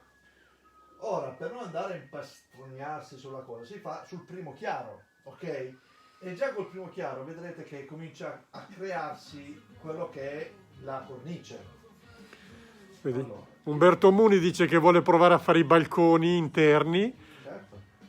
Vedi? Quindi piano piano lui vuole riuscire ad avere 10 amici che hanno provato dopo questa diretta e lui è un uomo felice. Bene. Perché vuole insegnare. Andrea vuole insegnare ed è un uomo con grande cuore e ama profondamente il suo lavoro. Ah beh, sì. Il laboratorio dei sogni, guardate, ecco, passandolo sulla stoffa, non so se si vede, ma allora facciamo così, sentite il rumore del metallo sulla riga.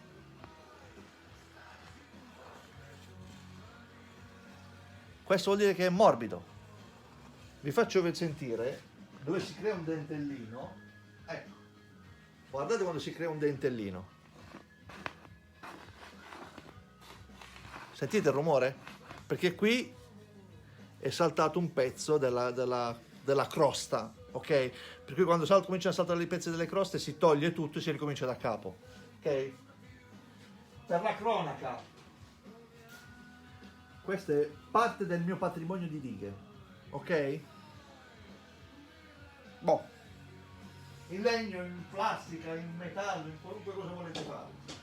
Anche gli zaccolini di casa vanno bene. Tony Mattina ti saluta. Allora, cominciamo a fare i primi chiari.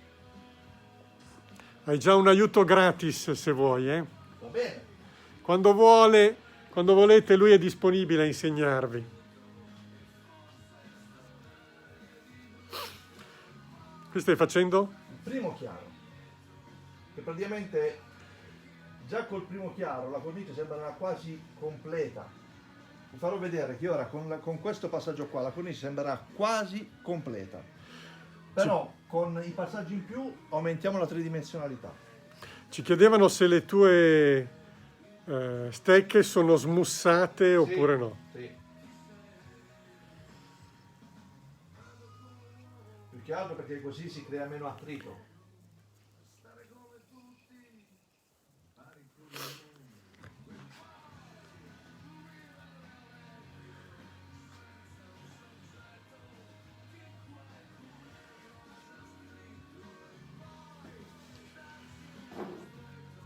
Qui che si fa lo sfumato dentro e fuori, si parte con una linea da 8 mm, anche bella netta, lo vedete? Si vede che è abbastanza netta, giusto? Ci chiedono dove ti trovi. Siamo al Laboratorio dei Sogni, che è il tuo laboratorio. Sì. Lo faccio vedere un attimo. È un posto di grande creatività dove qua fa tutti i suoi lavori e siamo a Monza. A questo punto, se posso permettermi di fare una cosa, un appello, una cosa bellina che mi ha fatto meglio digerire questo momento di difficoltà. Vi assicuro, ragazzi, che sarà dura per tanti, però c'è un nostro collega, due miei colleghi, nostri colleghi, un certo Andrea Zanolo, in arte Potaccione, che alla Fiera di Piacenza mi dette la fotografia di sua moglie con suo figlio, chiedendomi un ritratto. La Fiera di Piacenza è stata fatta nel 2012. 2012 io ho avuto da Andrea Zanolo l'incarico di fare il dipinto di suo figlio e sua moglie. Ormai è partito militare il figlio. Esatto. Ragazzi, piccola digressione. Non è ancora finito. Fatto con Via Lattea. Finalmente Potaccione potrà avere il dipinto di suo figlio, verrà suo figlio con la macchina a prenderlo. Ok? Ecco, durante questo periodo di quarantena, dopo aver sistemato casa mia, perché da 12 anni che vivevo lì e 4 anni che mia moglie mi chiedeva di imbiancare casa, ho fatto tutta la casa con muro naturale, istinto, Via Lattea, gioia, fili di seta, insomma è stato divertente. Dopo sono venuto qua in laboratorio, ho fatto quel dipinto lì, sto facendo quell'altro per questo, il dipinto di... Sì, però stiamo... Ok, Termoloni. Boh, torniamo a noi, scusatemi. So, si perde qua. Quindi torniamo, stai facendo il primo chiaro. Di questa cornice.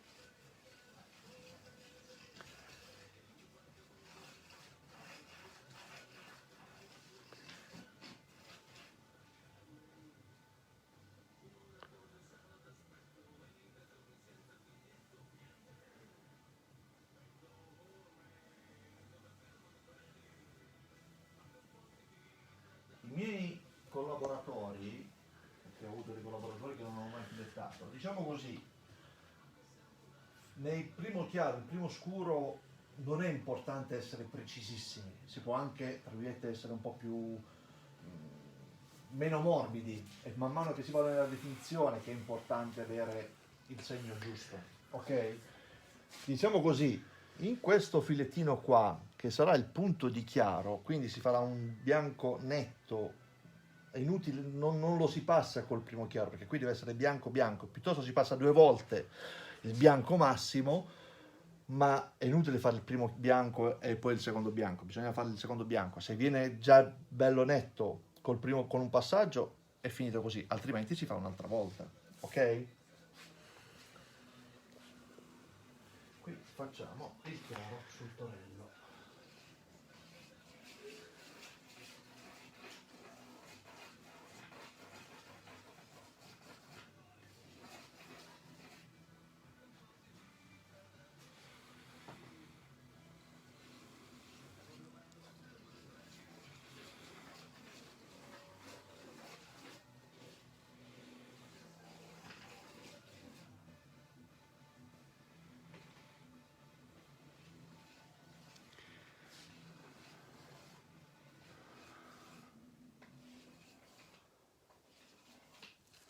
Dice che si interrompe la diretta, però a me qui non mi dà nessun segnale. Sembra che stia funzionando tutto regolarmente. Se c'è qualcuno dia un segno di vita. Abbiamo finito tutto il passaggio del primo chiaro. Ora cominceremo a fare il secondo scuro. Che sarebbe?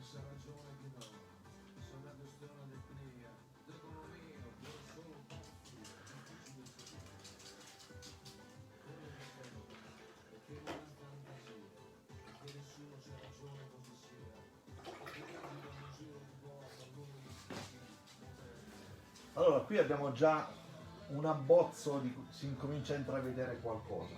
È chiaro che più passaggi si creano e più il rilievo aumenta. Ora cominciamo dall'alto con il secondo scuro. si scurisce nel momento in cui si asciuga. Ci segnalano che hanno problemi con le dirette, ma qua da noi non ci dà nessun problema di connessione, quindi probabilmente è un problema sulle reti. Di chi riceve. Però poi dopo comunque il video sarà salvato E si pubblica e si pubblica per intero. Ok. Compresi gli errori che ho fatto,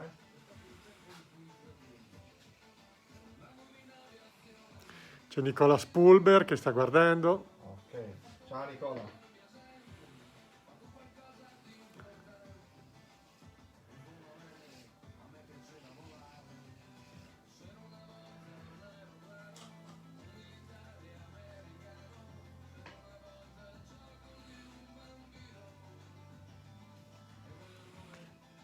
Stai rifacendo Il secondo oscuro, ovviamente nel secondo oscuro non si va a coprire tutto il primo, deve essere un po' più sottile in modo che si crea automaticamente il passaggio tra il primo e il secondo. C'è già una sfumatura, già la differenza di colore. Ok?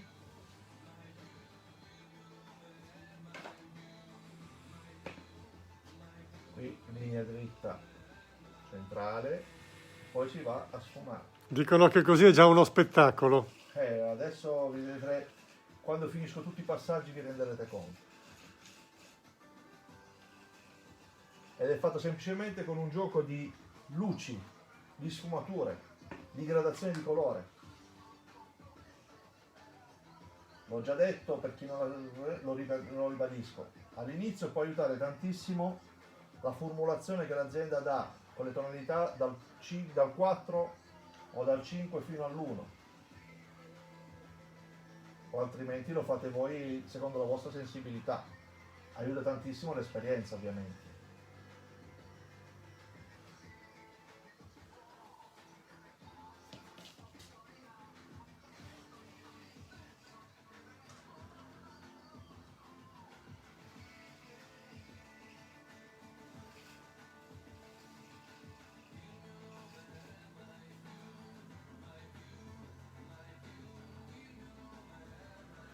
Si può usare la mano libera, diciamo così, se avete un'abbastanza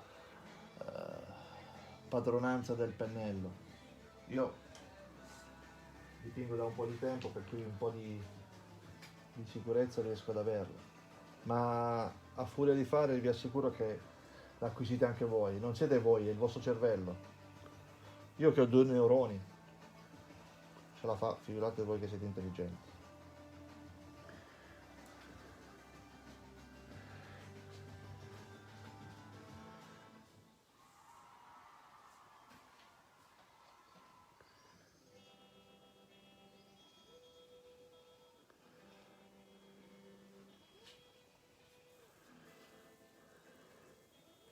Di Francesca Paoletta dice che non conosceva questo mondo, che attende presto una rappresentazione dal vivo, invitala a venire qua, no? Vieni!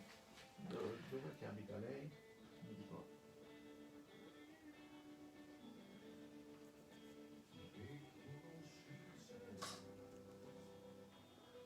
Vi assicuro, stiamo parlando del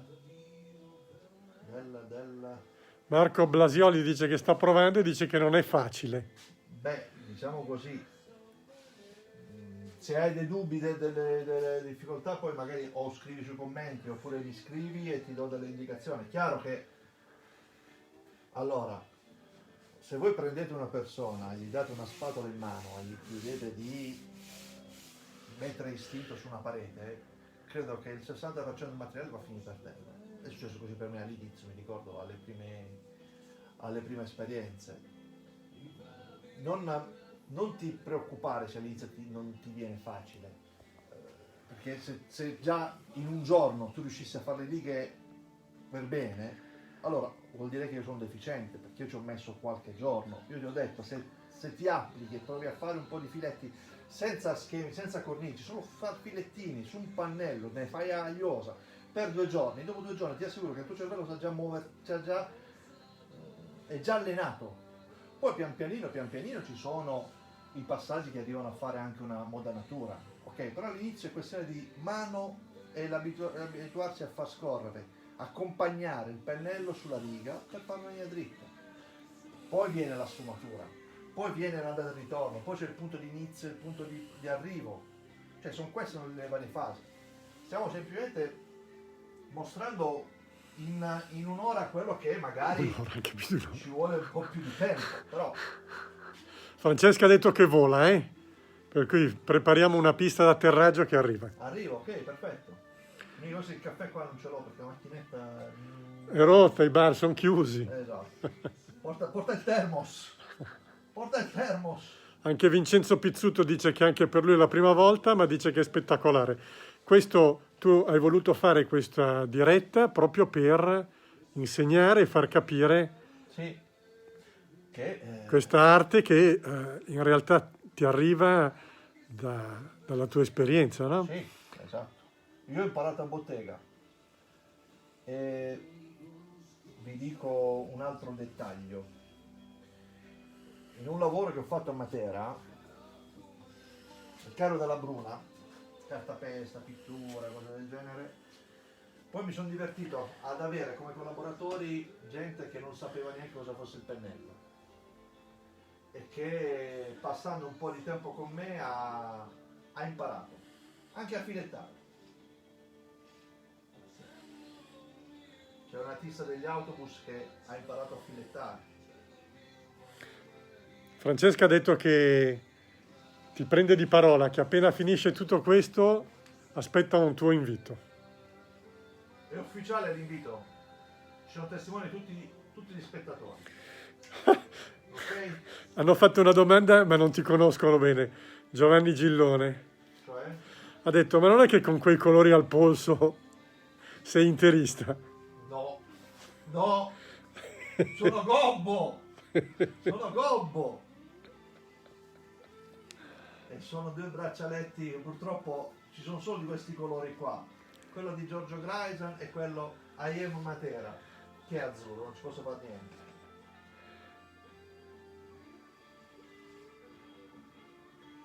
Sono juventino ma sportivo, sia chiaro.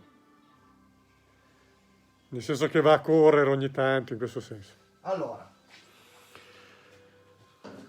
per chi ha seguito la diretta, poi magari potete anche fare un po'. Io ho pulito sempre, guardate, la riga sul pantalone, che così mi rimane liscio e mi pulisce, non mi sporca il pennello con il colore che ho fatto prima. Vedi, c'è un po' di amici che vogliono venire a trovarti. Va bene.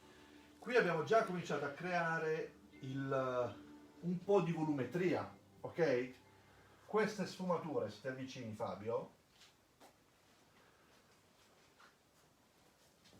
vedete l'importanza di fare più passaggi, ok? Ci si allontana appena e sembra veramente ancora più a rilievo, ok? Porto liscio. Questa Noi eravamo partiti da questo disegno. esatto, qua, no? questa roba qui mi aiuta tantissimo il fondo perché sto usando del Primus sabbia che mi lascia questo effetto vellutato. Ecco, la grana migliore è il velluto, tanto per intenderci, ok? Ora che diamo il chiaro massimo, quindi il bianco bianco, diciamo così, il chiaro massimo tra i vari passaggi è quello più importante e anche tra virgolette anche il più lungo, perché il bianco deve essere, soprattutto nelle cose che deve far venire fuori, deve essere netto, deve essere preciso, deve essere pulito. Vedi. Diciamo che il chiaro massimo sarà quello che richiederà più impegno nel tempo, per cui non abbiate fretta, non vi demoralizzate, provateci, vi assicuro che l'effetto finale è meraviglioso.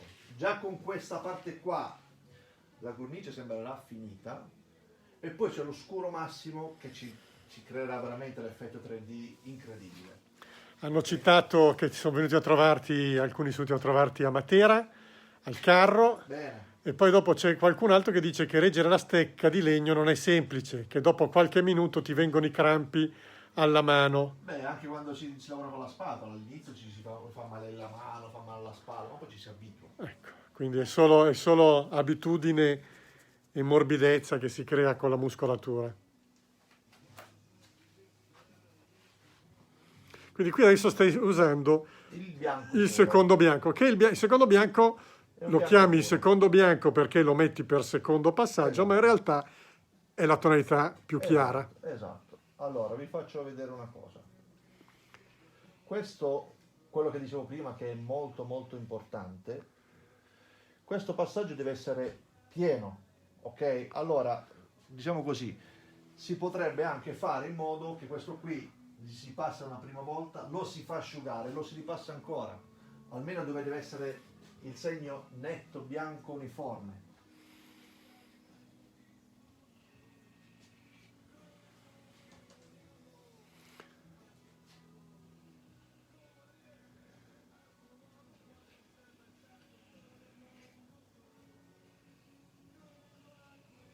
Qui è importante far ruotare il pennello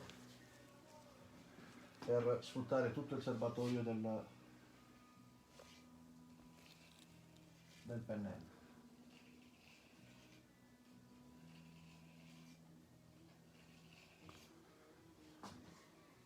Quindi tu tieni sempre il pennello col pollice e il medio Esatto, morbido. morbido per mantenere La morbidezza. mano serve solo per far muovere il pennello, non deve indirizzare nulla. Quello che indirizza la linea, fa fare la linea dritta, è la riga, non è il pennello. E non è la poi, mano. e poi lo fai ruotare tra queste due dita per poter scaricare a pieno il serbatoio che si è creato nelle setole del pennello. Esatto.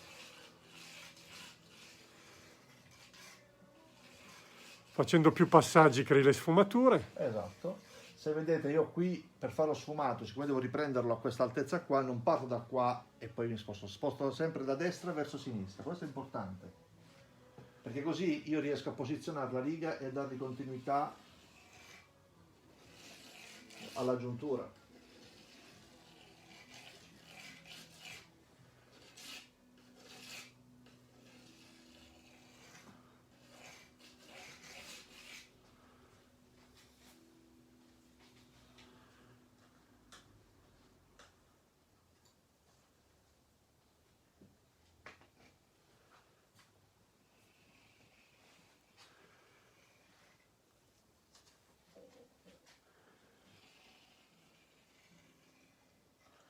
Quando lavorate in facciata o in base al prodotto che voi utilizzate, ripeto, il Primus è un ottimo prodotto, ma se per il bianco ci sono dei prodotti che hanno un potere di copertura del bianco superiore, potete usarli. Gli chiedono anche se il movimento del pennello con le dita serve anche a evitare che i peli del pennello si aprono mentre pennellano, oppure no.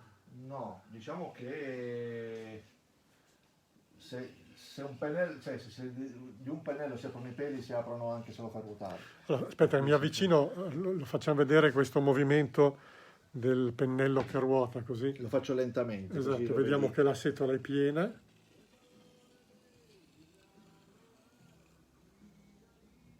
Ok? Allora io parto, guardate con la mano, parto così, man mano che ruota succede questo. E E sopra la genere setola. in questo movimento qua di rotazione si riescono a fare quei 40-50 cm. Per questi filettini qua, diciamo così, va bene. Tenete conto che se dovessi lavorare in facciata, questo spessore deve essere molto ma molto più largo. Allora si può usare anche il pennello da riga, quello della Zenith in pelo di porco. Sono quei pennelli strozzati anche col filo rosso, tanto per intenderci. Quelli sono i pennelli che si usavano per le decorazioni in facciata, ma per l'interno io in genere uso questi prodotti in fibra torai. Grandi complimenti. Ricapitolando, noi qui stiamo usando il secondo bianco, che è quello più chiaro.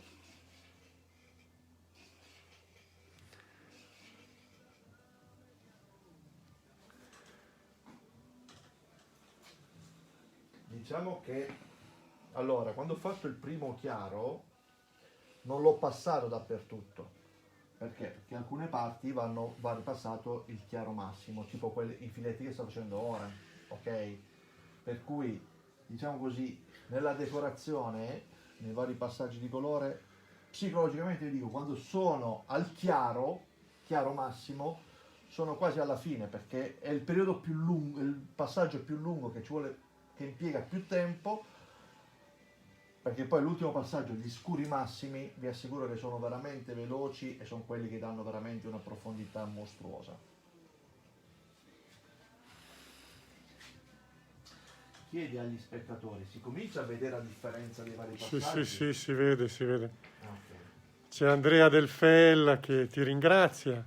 Ciao Andrea, Sei ben... complimenti per il nome Andrea, eh. Ti stimo per il nome.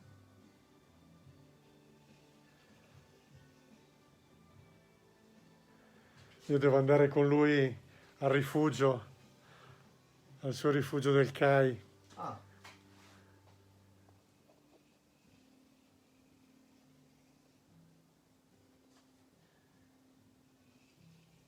Quando proverete a farlo a casa, se proverete, vedete che pian pianino, la mano si abituerà a fermarsi quando è il momento giusto. Vedi, dicono sembra vero, ma poi dopo facciamo vedere che lo stacchiamo. Vedete tutto il colore così, che si deposita qui su? Allora, dopo un po' comincerà a colare, a sporcarsi, a fare. Allora, cosa si fa? Si prende il pantalone e torna, sentite il rumore. In questo modo mantieni il filetto, Mantengo il filetto, esatto. mantieni il filetto perché questa abrasione Esatto. ti mantiene sempre E l'armonia. in più, questo qui, quando io torno a casa, ho le prove che ho lavorato. Mia moglie non può dire che non ho lavorato. Dice altro, Dice altro. dice altro quando poi la lavatrice urla. Esatto. Comunque penso che tutti ne sappiano qualcosa. Sì. Ma poi voglio dire, almeno consumiamo anche i prodotti i pantaloni di Giorgio. Poi, in questo periodo, scusatemi, ma in questo periodo dove ti possono fermare e chiedere spiegazioni dove sta andando, guarda, si vede che ho lavorato. Sì, vabbè. Tu c'hai l'autocertificazione sui pantaloni. Esatto. Ne abbiamo una nuova di autocertificazione. È quella dei pantaloni di Andrea.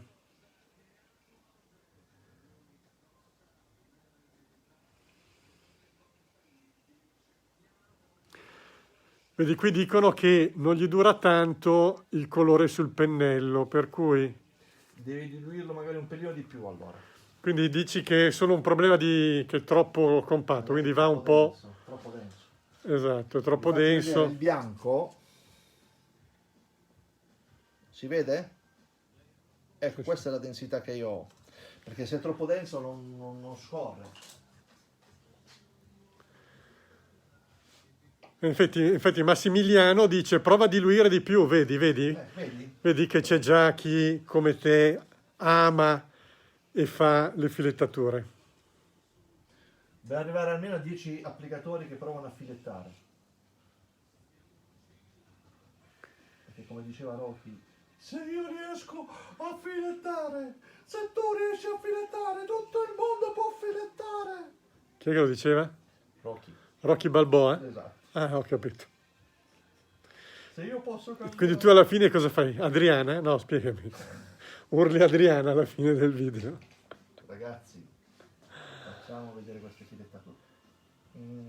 Per esperienza vi dico una cosa, mi credo a me.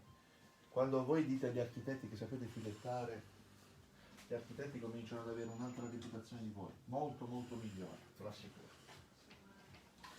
E ecco un'altra cosa che mi ricordo, quando ero a bottega, la famosa fiera dell'artigianato che fanno a dicembre, io ho partecipato, ero a bottega all'epoca, ho partecipato con il mio ex capo e praticamente quando cominciava ad avvicinarsi qualche visitatore, il mio capo mi diceva sempre comincia a prendere la riga e fai qualche filetto, perché vi assicuro che aiuta a creare interesse. Poi un messaggio per gli uomini, attrae le donne, però non ditelo alle donne.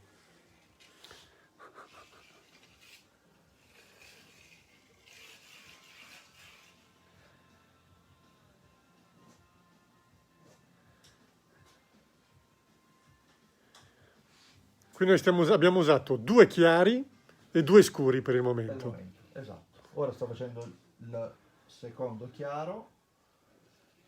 Che Il secondo chiaro è un bianco. Esatto.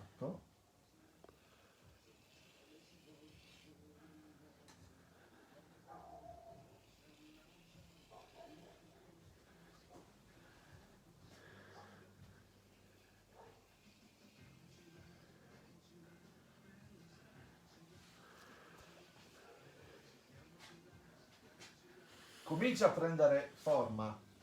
Allora, qui potete vedere già come cambia questa con il chiaro massimo a questa che c'è solo il primo chiaro.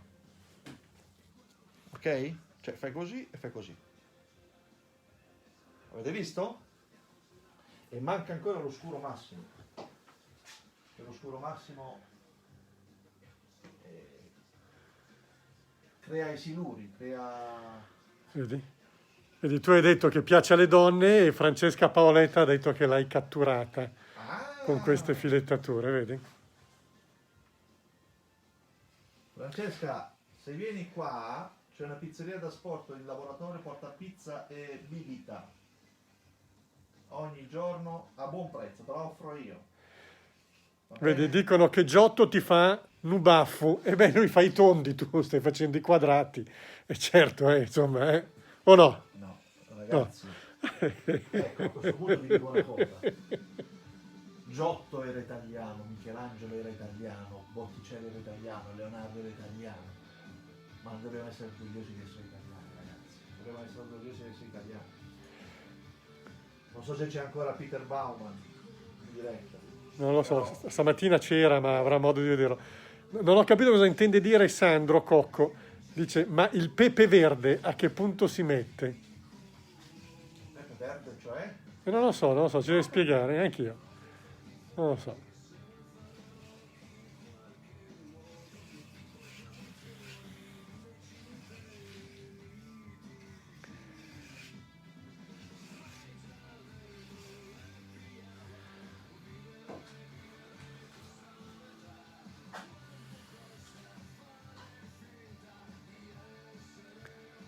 C'è Mauro Speziari che ci sta seguendo. Ciao Mario! Ciao Mario! Ci sta seguendo dall'Australia, ragazzi! Ah.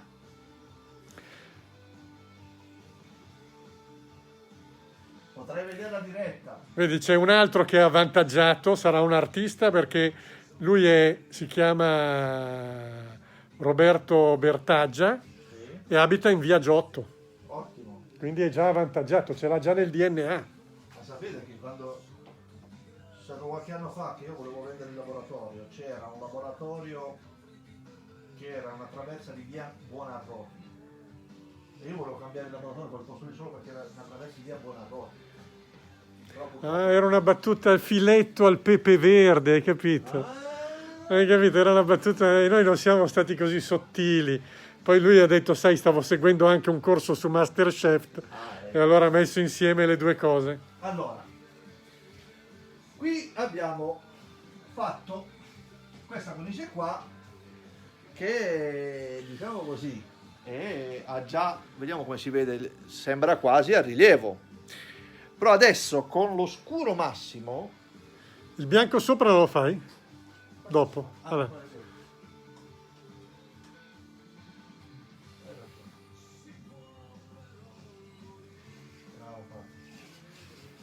Fabio va benissimo come assistente. Se avete bisogno di... dovete fare delle cornici, vi chiamate Fabio, vi portate Fabio con voi, vi assicuro che non sbagliate.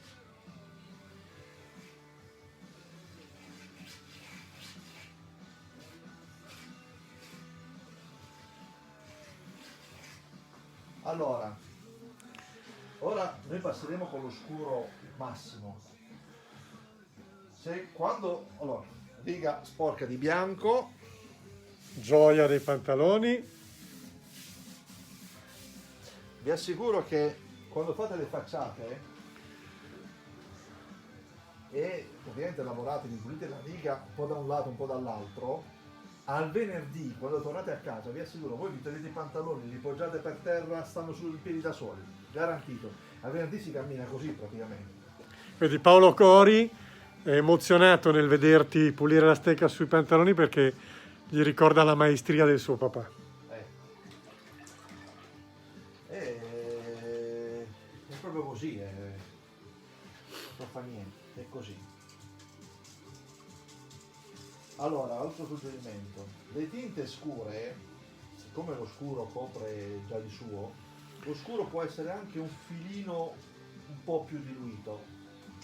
Sì, aspetta un secondo perché ci dicono che non è facile capire dove vanno i filetti grigi oppure i bianchi, cioè per capire come dare i colpi di luce. Allora, noi stiamo lavorando con una luce che arriva da destra, dall'alto. Ok? Qui c'è un listello che viene fuori. Avevamo una modanatura, noi siamo partiti da un esempio di modanatura vera. Ve lo disegno così lo spieghiamo. Qua, c'è lì qui la modanatura dove siamo No, partiti. no, aspetta. Vi faccio la sezione di questa modanatura. Qui c'è parete, listello, scende di 2 cm. C'è il torello, che sarebbe questo, d'altro listello, sguscio, listello, e qui c'è giù la parete.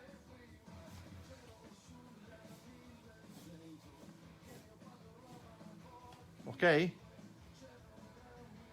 È chiaro? Mentre questa cosa qui è fatta in questa maniera qua. Cornice, gola al rovescio, listello, passepartout, pannello che viene fuori. Chiaro? Ok. Allora, questa, la gola al rovescio, se gli volessimo dare anche l'uscita, qui gli possiamo dare un filettino di chiaro e gli creiamo ancora un movimento del genere. Cioè, la parte bombata è come se fosse un mezzo toro, però non è netto, per cui diciamo così la sfumatura va anche qua in basso, e se qui gli mettessimo un po' di chiaro, gli creiamo ancora questo effetto qua. È tutto un gioco di chiaro-scuri. Chiaro? Volendo quello possiamo anche fare. Allora, ora vi faccio vedere con lo scuro massimo, è quella che dà lo sfonda. Allora, Quindi stiamo usando il 3S, che è lo scuro massimo. Per cui abbiamo usato 2 bianchi e 3 scuri. e 3 scuri, esatto. Allora, questo è un escamotage che possiamo fare, vi faccio vedere. Siccome lo scuro è molto scuro, qui se vedete la linea non è perfettamente netta, è un pelino sfumata, ok? Per cui l'ultimo passaggio è quello che mi permette di tirare la linea dritta, Quindi definirla. definirla e quindi farla diventare proprio scavata.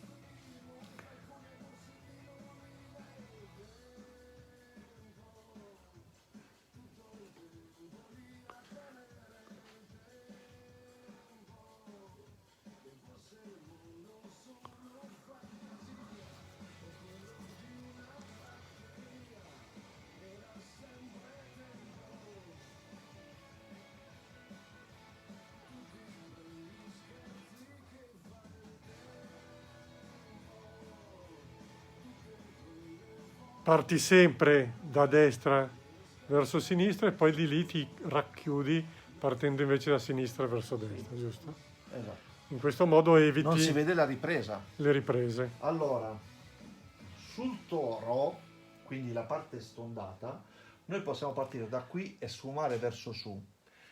Vi dico un'altra licenza pittorica, cioè nella luce succede questo, quando c'è una cosa di luce, che la luce che colpisce qui va a schiarire appena la parte sotto, per cui altro escamotage che si può fare, il terzo scuro nei torelli, anziché farlo da qui sfumare su, lo si fa un po' staccato.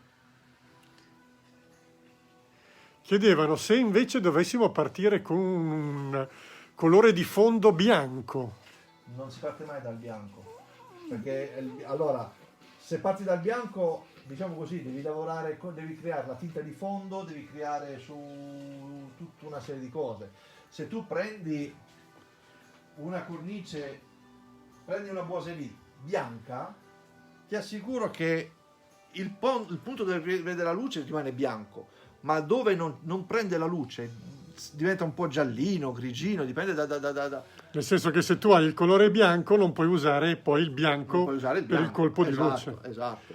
Allora, qui in particolare sto facendo vedere che abbiamo Ho la lasciato un doppia po' di riga. spazio, ho lasciato un po' di spazio perché praticamente da lontano, quando ti allontani, questo spazio bianco è come se prendesse il riflesso di questo spazio qua. Qui che c'è lo sguscio, vado a farlo netto e a sfumare. Chiedono se stai usando un pennello più piccolo. Sì, anche.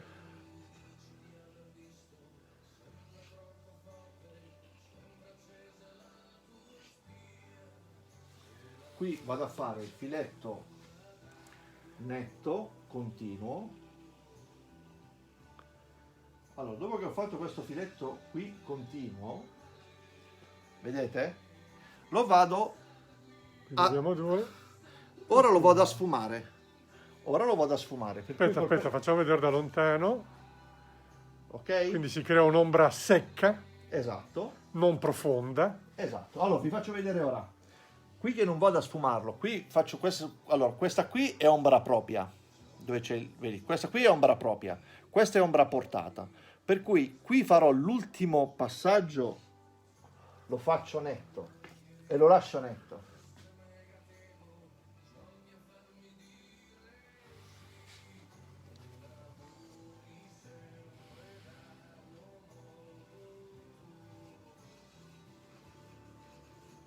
Vedete? Ora, questo qua è netto, così se lo lascio così diventa ombra portata, ma se io voglio farlo diventare ombra propria, per cui creare lo sguscio, questa curva qua, ora lo vado a sfumare.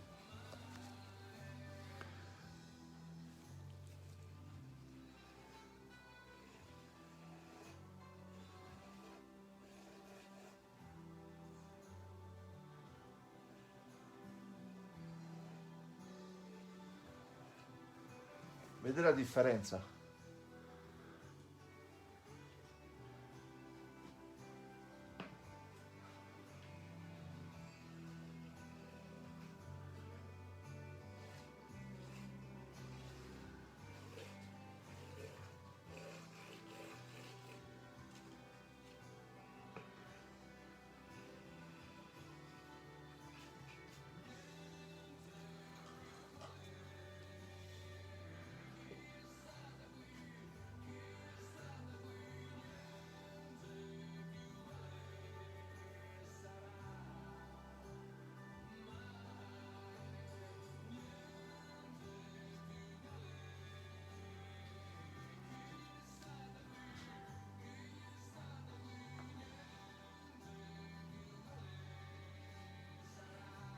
Chiaro? Ora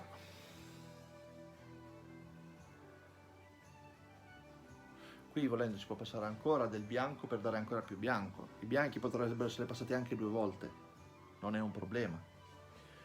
Qui Aspetta, facciamo vedere la differenza, dove qui hai messo, praticamente hai fatto i 2 bianchi e i 3 grigi, esatto. e qui invece abbiamo più o meno la stessa modanatura, ma Ma con manca lo scuro manca massimo. il grigio più scuro, Esatto, per cui possono notare la differenza della profondità. esatto. Qui ora andrò a fare filetto. Ci rifanno una domanda su quanto può costare un pannello, in realtà non è un costo a pannello. No, allora diciamo così, una modanatura, per fare il calcolo, allora una modanatura, questa, da qui a qui, si può vendere intorno ai 25-30 euro al metro lineare, ok? Tenete conto che qui 25-30 euro al metro lineare, allora un filettino sottile, in facciata, un filettino sottile, così, costa 2 euro, da 1 a 2 euro al metro lineare, dipende quanti metri sono, che materiale si usa, che tipo di fondo c'è. Una modanatura si vende, ripeto, da intorno a 25 euro al metro lineare ci siamo. Se da vedere una cornice come questa al metro lineare costa più di 25 euro al metro lineare. Per cui il vantaggio del farlo pittoricamente è che possiamo rendere tutta la modanatura che noi vogliamo, ok? In situazioni dove magari una cornice a rilievo potrebbe creare difficoltà di spazio, di apertura di un'anta o quello che sia. Io ho fatto delle porte di ascensore con le ante, porte scorrevoli, tutte le cornici, gli stelli li ho fatti dipinti, perché la porta scorrevole non permetteva di avere il rilievo. Per cui Ci chiedono se c'ha un numero il pennello che usi. puoi usare dal 6-7 al 10, non c'è una regola fissa, va in base alla tua sensibilità. Diciamo che magari un numero 4, un numero 3 per le cose più sottili, soprattutto all'inizio, quando magari non si ha tantissima pratica, però per le parti sfumate devi andare su un pennello più largo, un 8, un 10, un 12. Vedi, c'è Umberto Mumi Sì? che ti offre 50 euro per il pannello. Io gli direi che deve venire qui, che sta... Vieni. Viene qui, gli paghi la pizza e lui è contento. Esatto. Poi dicono per migliorare la pietra spaccata bisogna investire in questa arte. Vabbè, certo. Quindi tu puoi abbinare tranquillamente la decorazione pittorica, diciamo, con le filettature e le modanature e abbinarle anche a delle porte, a delle finte boiserie abbinate a delle pareti più strutturate. Allora, tiro in gioco anche di nuovo lui perché ha lavorato con me. Parlo di Sandro Cocco. In un commento della post di Giorgio, io ho pubblicato un'immagine di Sandro Cocco che cominciava a fare i chiaroscuri. E Sandro Cocco non aveva mai fatto nulla di decorazione, non aveva mai fatto nulla di alcunché. In quel periodo lui era un po' fermo col lavoro, a me faceva comodo avere lui perché volevo far durare il lavoro poco. È venuto lì, il primo giorno mi ha reso 3, il secondo giorno 5, il terzo giorno mi ha reso 10. È stato ed è rimasto, cioè è andata benissimo perché lui si è guadagnato la sua giornata, mi ha prodotto del lavoro e ha imparato qualcosa. Questo è il discorso della condivisione. Vedete la differenza come cambia tra così e così. Poi vedi, parlano dicendo che è molto bello dividere tra pareti e soffitti creando cornici, modanature. Sì. Cioè, poi ci sono degli ambienti e delle case che richiamano questo gusto e questo stile. A volte hai delle necessità, come dicevi tu, dove magari hai un ascensore, dove devi per forza magari decorarlo in una certa maniera, ma non hai gli spazi per poter utilizzare delle vere modanature e quindi sei obbligato a creare degli effetti pittorici e quindi assolutamente.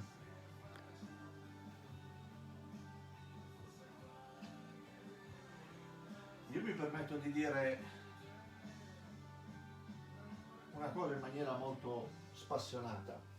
Io come tanti spettatori, cioè faccio le varie lavorazioni che l'azienda fa fare, la pietra spaccata, la pietra levigata, spatola stucchi, tutte le lavorazioni via là, tutto. Però riesco a fare anche queste cose qui. A volte questa cosa qui mi agevola con alcuni miei clienti perché, diciamo così, siamo artigiani, siamo veramente pittori creativi e decoratori. Per cui questa cosa qui è un'arma in più che noi possiamo avere per differenziarci. Se poi tutti quanti saranno in grado di fare questa cosa qui, tanto di guadagnato.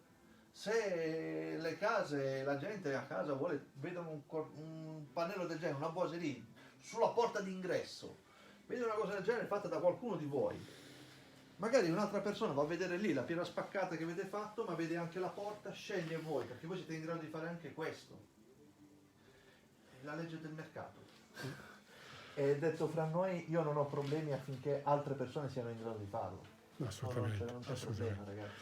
Il mondo è abbastanza grande, c'è spazio per tutti. Allora, Stefano Bruno dice che ti saluta Mara Wow! Ciao! e che non credeva che fosse un pannello piatto. Poi ha visto il video e si è resa conto. Stefano, sai che c'ho anche una stampa che riguarda Mara? Poi dopo c'è Roberto Cenci. Sì, Avrei bisogno di un consiglio, dovrei fare dei dipinti in esterno, sì. degli acrilici resistenti per l'esterno? No, silossanico. Silossanico. C'è un prodotto per l'esterno, per la pittura, per l'esterno. Io personalmente, è una questione mia, perché ce l'ho anche il mio fornitore, uso i prodotti della Capro, che sono spettacolari, anfibia. Poi dipende che tipo di colore deve fare. Però per l'esterno io andrei sul silossanico. Va bene anche il quarzo, però il quarzo è diciamo così, rimane una pittura che poi col tempo può sempre gonfiare, può dare problemi. È sicuramente impermeabile, ma non è traspirante. Il silossanico sì.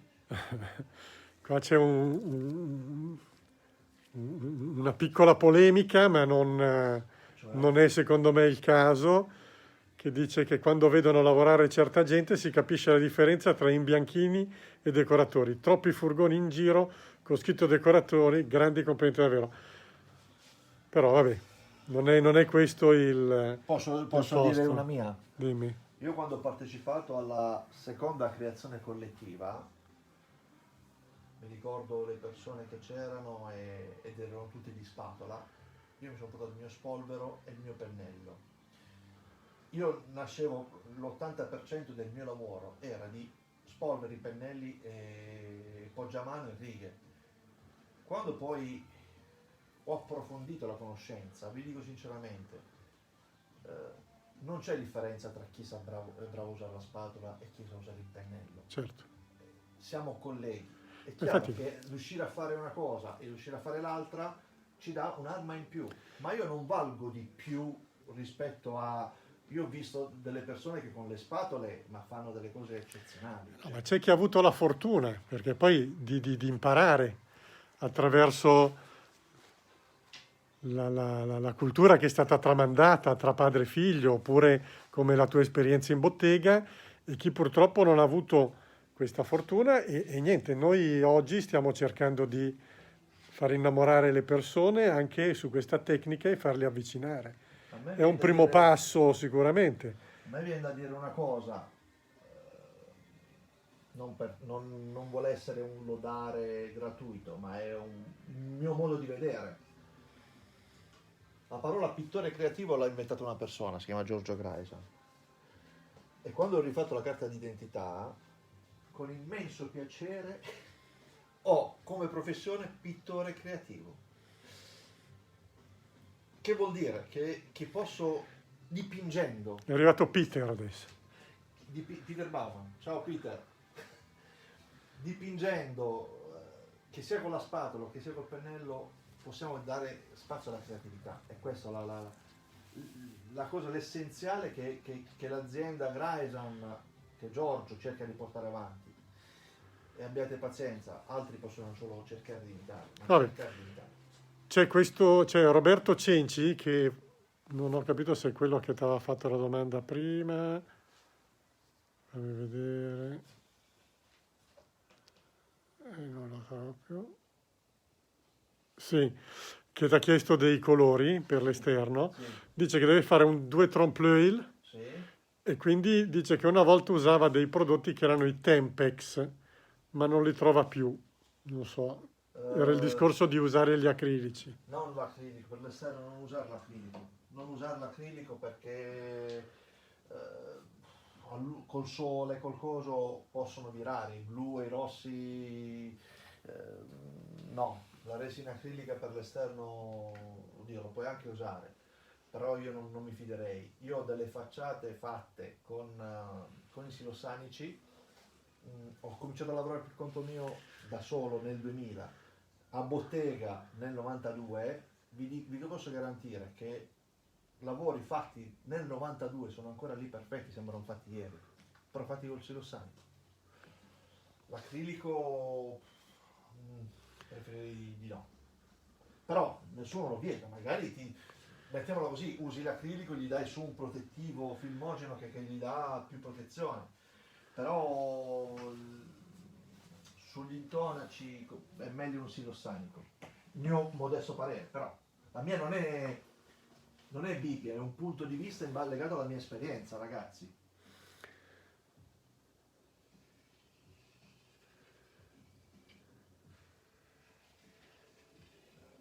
Poi ovviamente il video lo salveremo e sarà disponibile per intero. Esatto.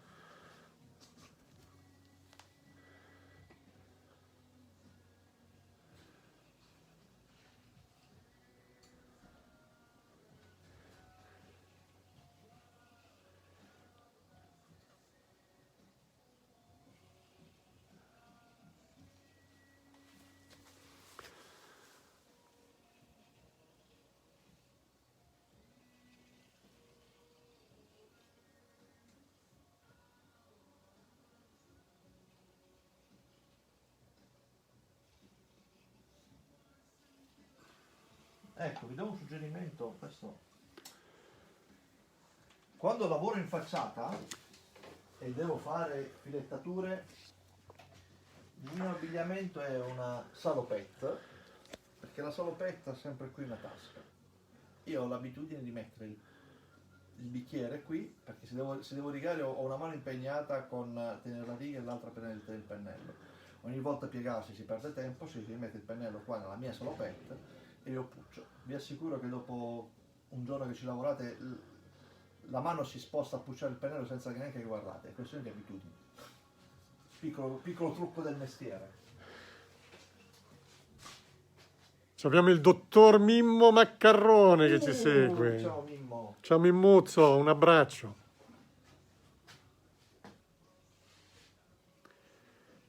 Dimmi che gli sembra, può andare bene? Sta guardando, sai che lui è un uomo di grande cultura e di grande esperienza.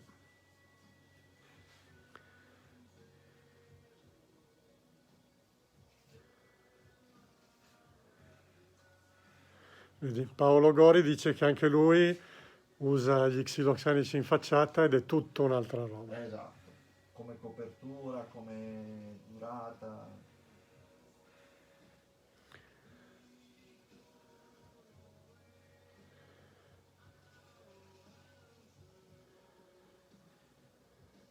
Questo potrebbe essere finito. Diciamo che se volessi essere puntiglioso con il bianco, qui lo ripasso una seconda volta per dargli ancora più corposità. Diciamo così, nella pittura si fa spesso e volentieri, si fa la seconda mano, perché non farlo anche sul filettino bianco. Basta farlo sul filettino bianco. Guardalo, ti piace? Beh, diciamo che sembra quasi buono. Se volessimo fare una, diciamo così, ecco, arrivati a questo punto vogliamo fare le persone fighe? Qui e qui abbiamo la stessa forza, tra qui e qui. Noi possiamo prendere il primo chiaro, il primo scuro, diluirlo a mo' di acquerello e dargli una velatura su questa parte qua. E vi assicuro che cambia ancora di più. Allora. Esagera adesso, eh? Questa diretta non finisce più. No, questa è poi...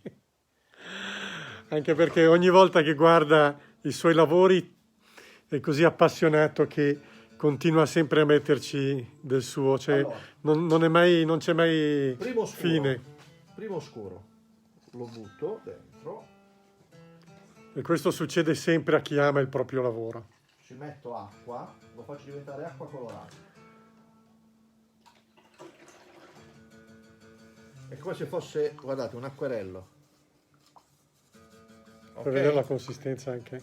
È proprio acquerello. Cioè, riempisce il pennello, ok?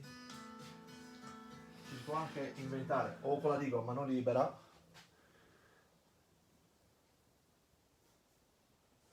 Questo non è necessario. Questo non è necessario. Se volessimo creare proprio la tridimensionalità, i volumi, voi potete, ripeto, potete usare la riga perché così almeno, anzi faccio così, la uso anch'io così almeno non voglio fare discriminazione.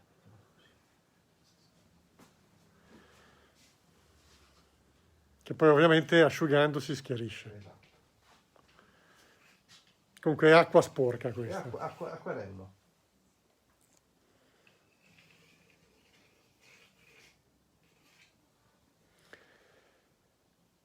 Noi stiamo usando in questo caso tutto su base Primus, il nostro Sì.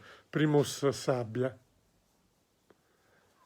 Può funzionare anche il Via Lattea o il neve. Diciamo che col Primus, che ha una maggiore copertura, ci si è un po' agevolati.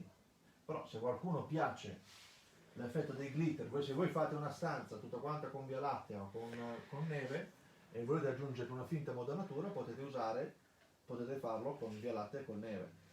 Si potrebbe fare anche un po' col Gioia, però per il Gioia e il White così si hanno difficoltà per la copertura dei chiari.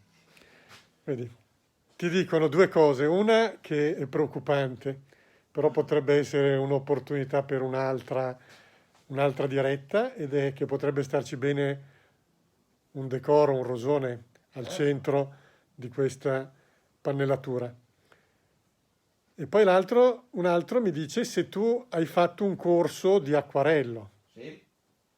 Allora, quando io sono venuto a Milano, che ho fatto bottega, ho fatto la scuola del fumetto e la tecnica del colore, il mio maestro del colore, che poi era un importante fumettista a livello nazionale, ci ha fatto fare delle fotografie a colore, copiare delle fotografie a colore con gli acquerelli con i 3 colori primari, più il nero.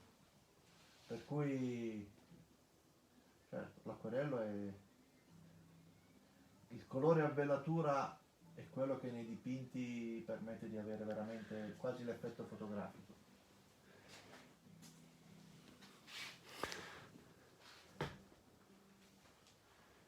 Allora, vi ho fatto vedere con questo colore qua, che sarebbe il primo scuro diluito, noi abbiamo mandato dentro questo pannello, il passepartout, e questo qua viene fuori. Abbiamo ancora più tridimensionalità.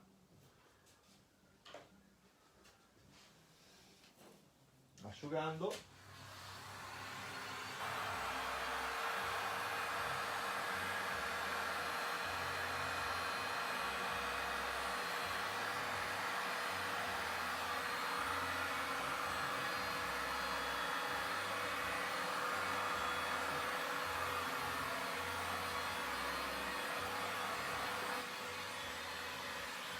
Ok? Io direi che a questo punto Io quello che dico alla fine, chi ha avuto la pazienza di seguirmi, semplicemente grazie. Grazie, come ho già detto nel post, a Giorgio perché l'ha fatto perché ci tiene ai pittori creativi e non ha problemi a fare in modo di ampliare. Cioè, abbiamo visto tanti filmati su Pirla Spaccata, Pirla Levigata, Pirla Levigata. Questa cosa qui non è una cosa che nasce con i principi dell'azienda, ma che è una cosa che può essere complementare alle nostre applicazioni. Può essere un'opportunità di lavoro. E vi dico sinceramente, se oltre a me saranno altre persone che si vorranno cimentare e impareranno a farlo e lo faranno in giro, la gente saprà che queste cose qua si possono fare pittoricamente. Io ho fatto dei lavori dove la gente non pensavo che si potesse fare, ma si può fare, certo. allora, qua adesso ci sono tutti i commenti che arrivano a fiume. Francesca Paoletta dice continua a modificare, non fermarti. Umberto Muni top, dicono, e qui è una provocazione, ma ormai la diretta sta finendo, dice Fabio, vedere Andrea sembra facile, e poi senza parole non smetterei mai di guardare, questa è arte e anni di esperienza. Per un pittore creativo diciamo che ci vogliono anni. Allora, alla luce di questo dico questo: se ci fosse tra gli spettatori uno che in questa mattina ha imparato già a fare i filettini, per me sarebbe preoccupante, perché vuol dire che io sono deficiente. Io non sono intelligente, ma neanche deficiente. Per cui, C'ha 2 neuroni, 2. ecco, ribadisco, io ho fatto circa 27 km di filettature. Vi faccio dei numeri, vi faccio vedere una cosa. 1 metro? Allora,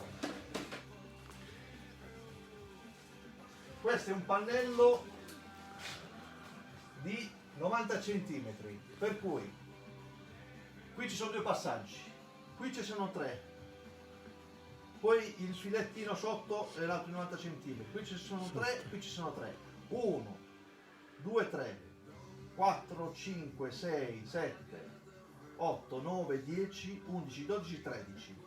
Fai che fosse 1 metro Questa cosa qui sarebbero è 13 l'equivalente metri. di 13 metri di filettature. Chiaro? 13 metri di filettature.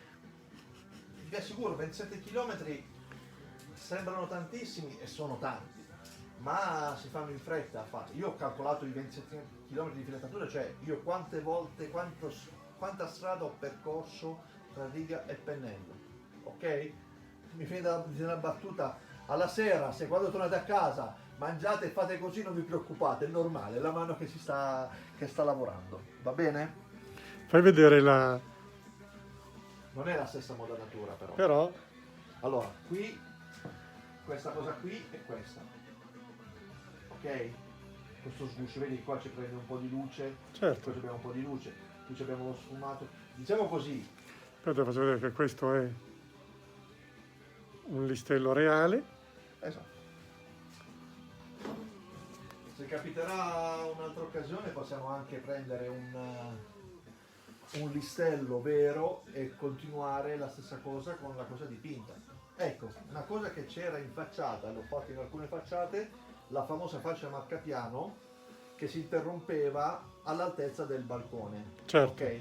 Sul balcone la modanatura della fascia marcapiano la si può riproporre pittoricamente. Se voi riuscite a farlo, ci rimette un architetto, l'architetto vi fa un monumento, vi chiama i Michelangelo, vi chiama i Giotto, ecco, a livello di reputazione si guadagna tantissimo e ci vuole semplicemente voglia di mettersi in gioco. Basta, non bisogna essere pittoricamente bravi. Allora, vuoi fare una sintesi veloce? Allora, la sintesi veloce è che, vedete qui ora, vedi che sta asciugando, com'è? Questa, con l'acquarello, tra questa parte qui e questa parte qua c'è questa mezzo tono di differenza, che però mi permette ancora di vedere l'ombra portata, la prima ombra portata. Per cui, ecco, il lavoro a velatura è una cosa che sicuramente aiuta. Credo che ognuno di noi, della propria attività, che sia, ripeto, con la spatola, con l'istinto, con la spatola a stucchio, con la pittura normale, ha inventato, ha provato a fare velatura. Il nuvolato che si faceva negli anni 90 era un lavoro di velatura. Questo qui è un lavoro di velatura. Provate a cimentarvi. Se 10 persone imparano, scrivetelo non a me, a Giorgio Graesa. Ma no, a te, No, perché no. è il tuo sogno, è il tuo sogno. Qua ci hanno detto che la modanatura vera Sì. è più brutta della modanatura che hai fatto tu. Perché qui c'è quell'imperfezione Esatto. che invece là è meccanica, Allora. e qui c'è quell'imperfezione che rende l'occhio in un modo diverso e quindi ti dà quella completezza che Vi dico una cosa. la vostra maestria riesce a tirare Se fuori. voi fate un filettino col nastro, magari riuscite a farlo anche bene, togliete il nastro e avete una riga fredda. Sembra stampata. Se voi fate una riga precisa, il più preciso possibile, ma fatto a mano, quella riga fatta a mano ha un valore mostruoso. Ve l'assicuro. Cioè, l'occhio sensibile, il cliente che non è stupido, ma anche noi stessi ci rendiamo conto, il fatto a mano, non meccanico. Ok, grazie. Io direi che qui abbiamo spiegato tutto, Spero di non aver annoiato. abbiamo visto tutto. Adesso facciamo così li salutiamo insieme. Mi giro da questa parte. Se Eccoci c'è qua. qualcuno in grado di sistemarmi i capelli, Bravo, venga bravo. qui. Che qua è un casino, un periodo dove veramente Esatto. abbiamo bisogno di Gli un regalo, ritocco. gli regalo il pannello di campione, va bene? Ok, ciao a tutti. Ciao. Siamo stati un bel po' di ore insieme con Andrea qua nel suo laboratorio a parlare di modanature e filetti. Per la prossima volta vediamo se ci insegnerà e vorrà fare anche qualche altro effetto decorativo. Ciao ancora e grazie. Poi pubblicheremo tutto il video. Ok. Ciao. Ciao, ciao, ciao, ciao.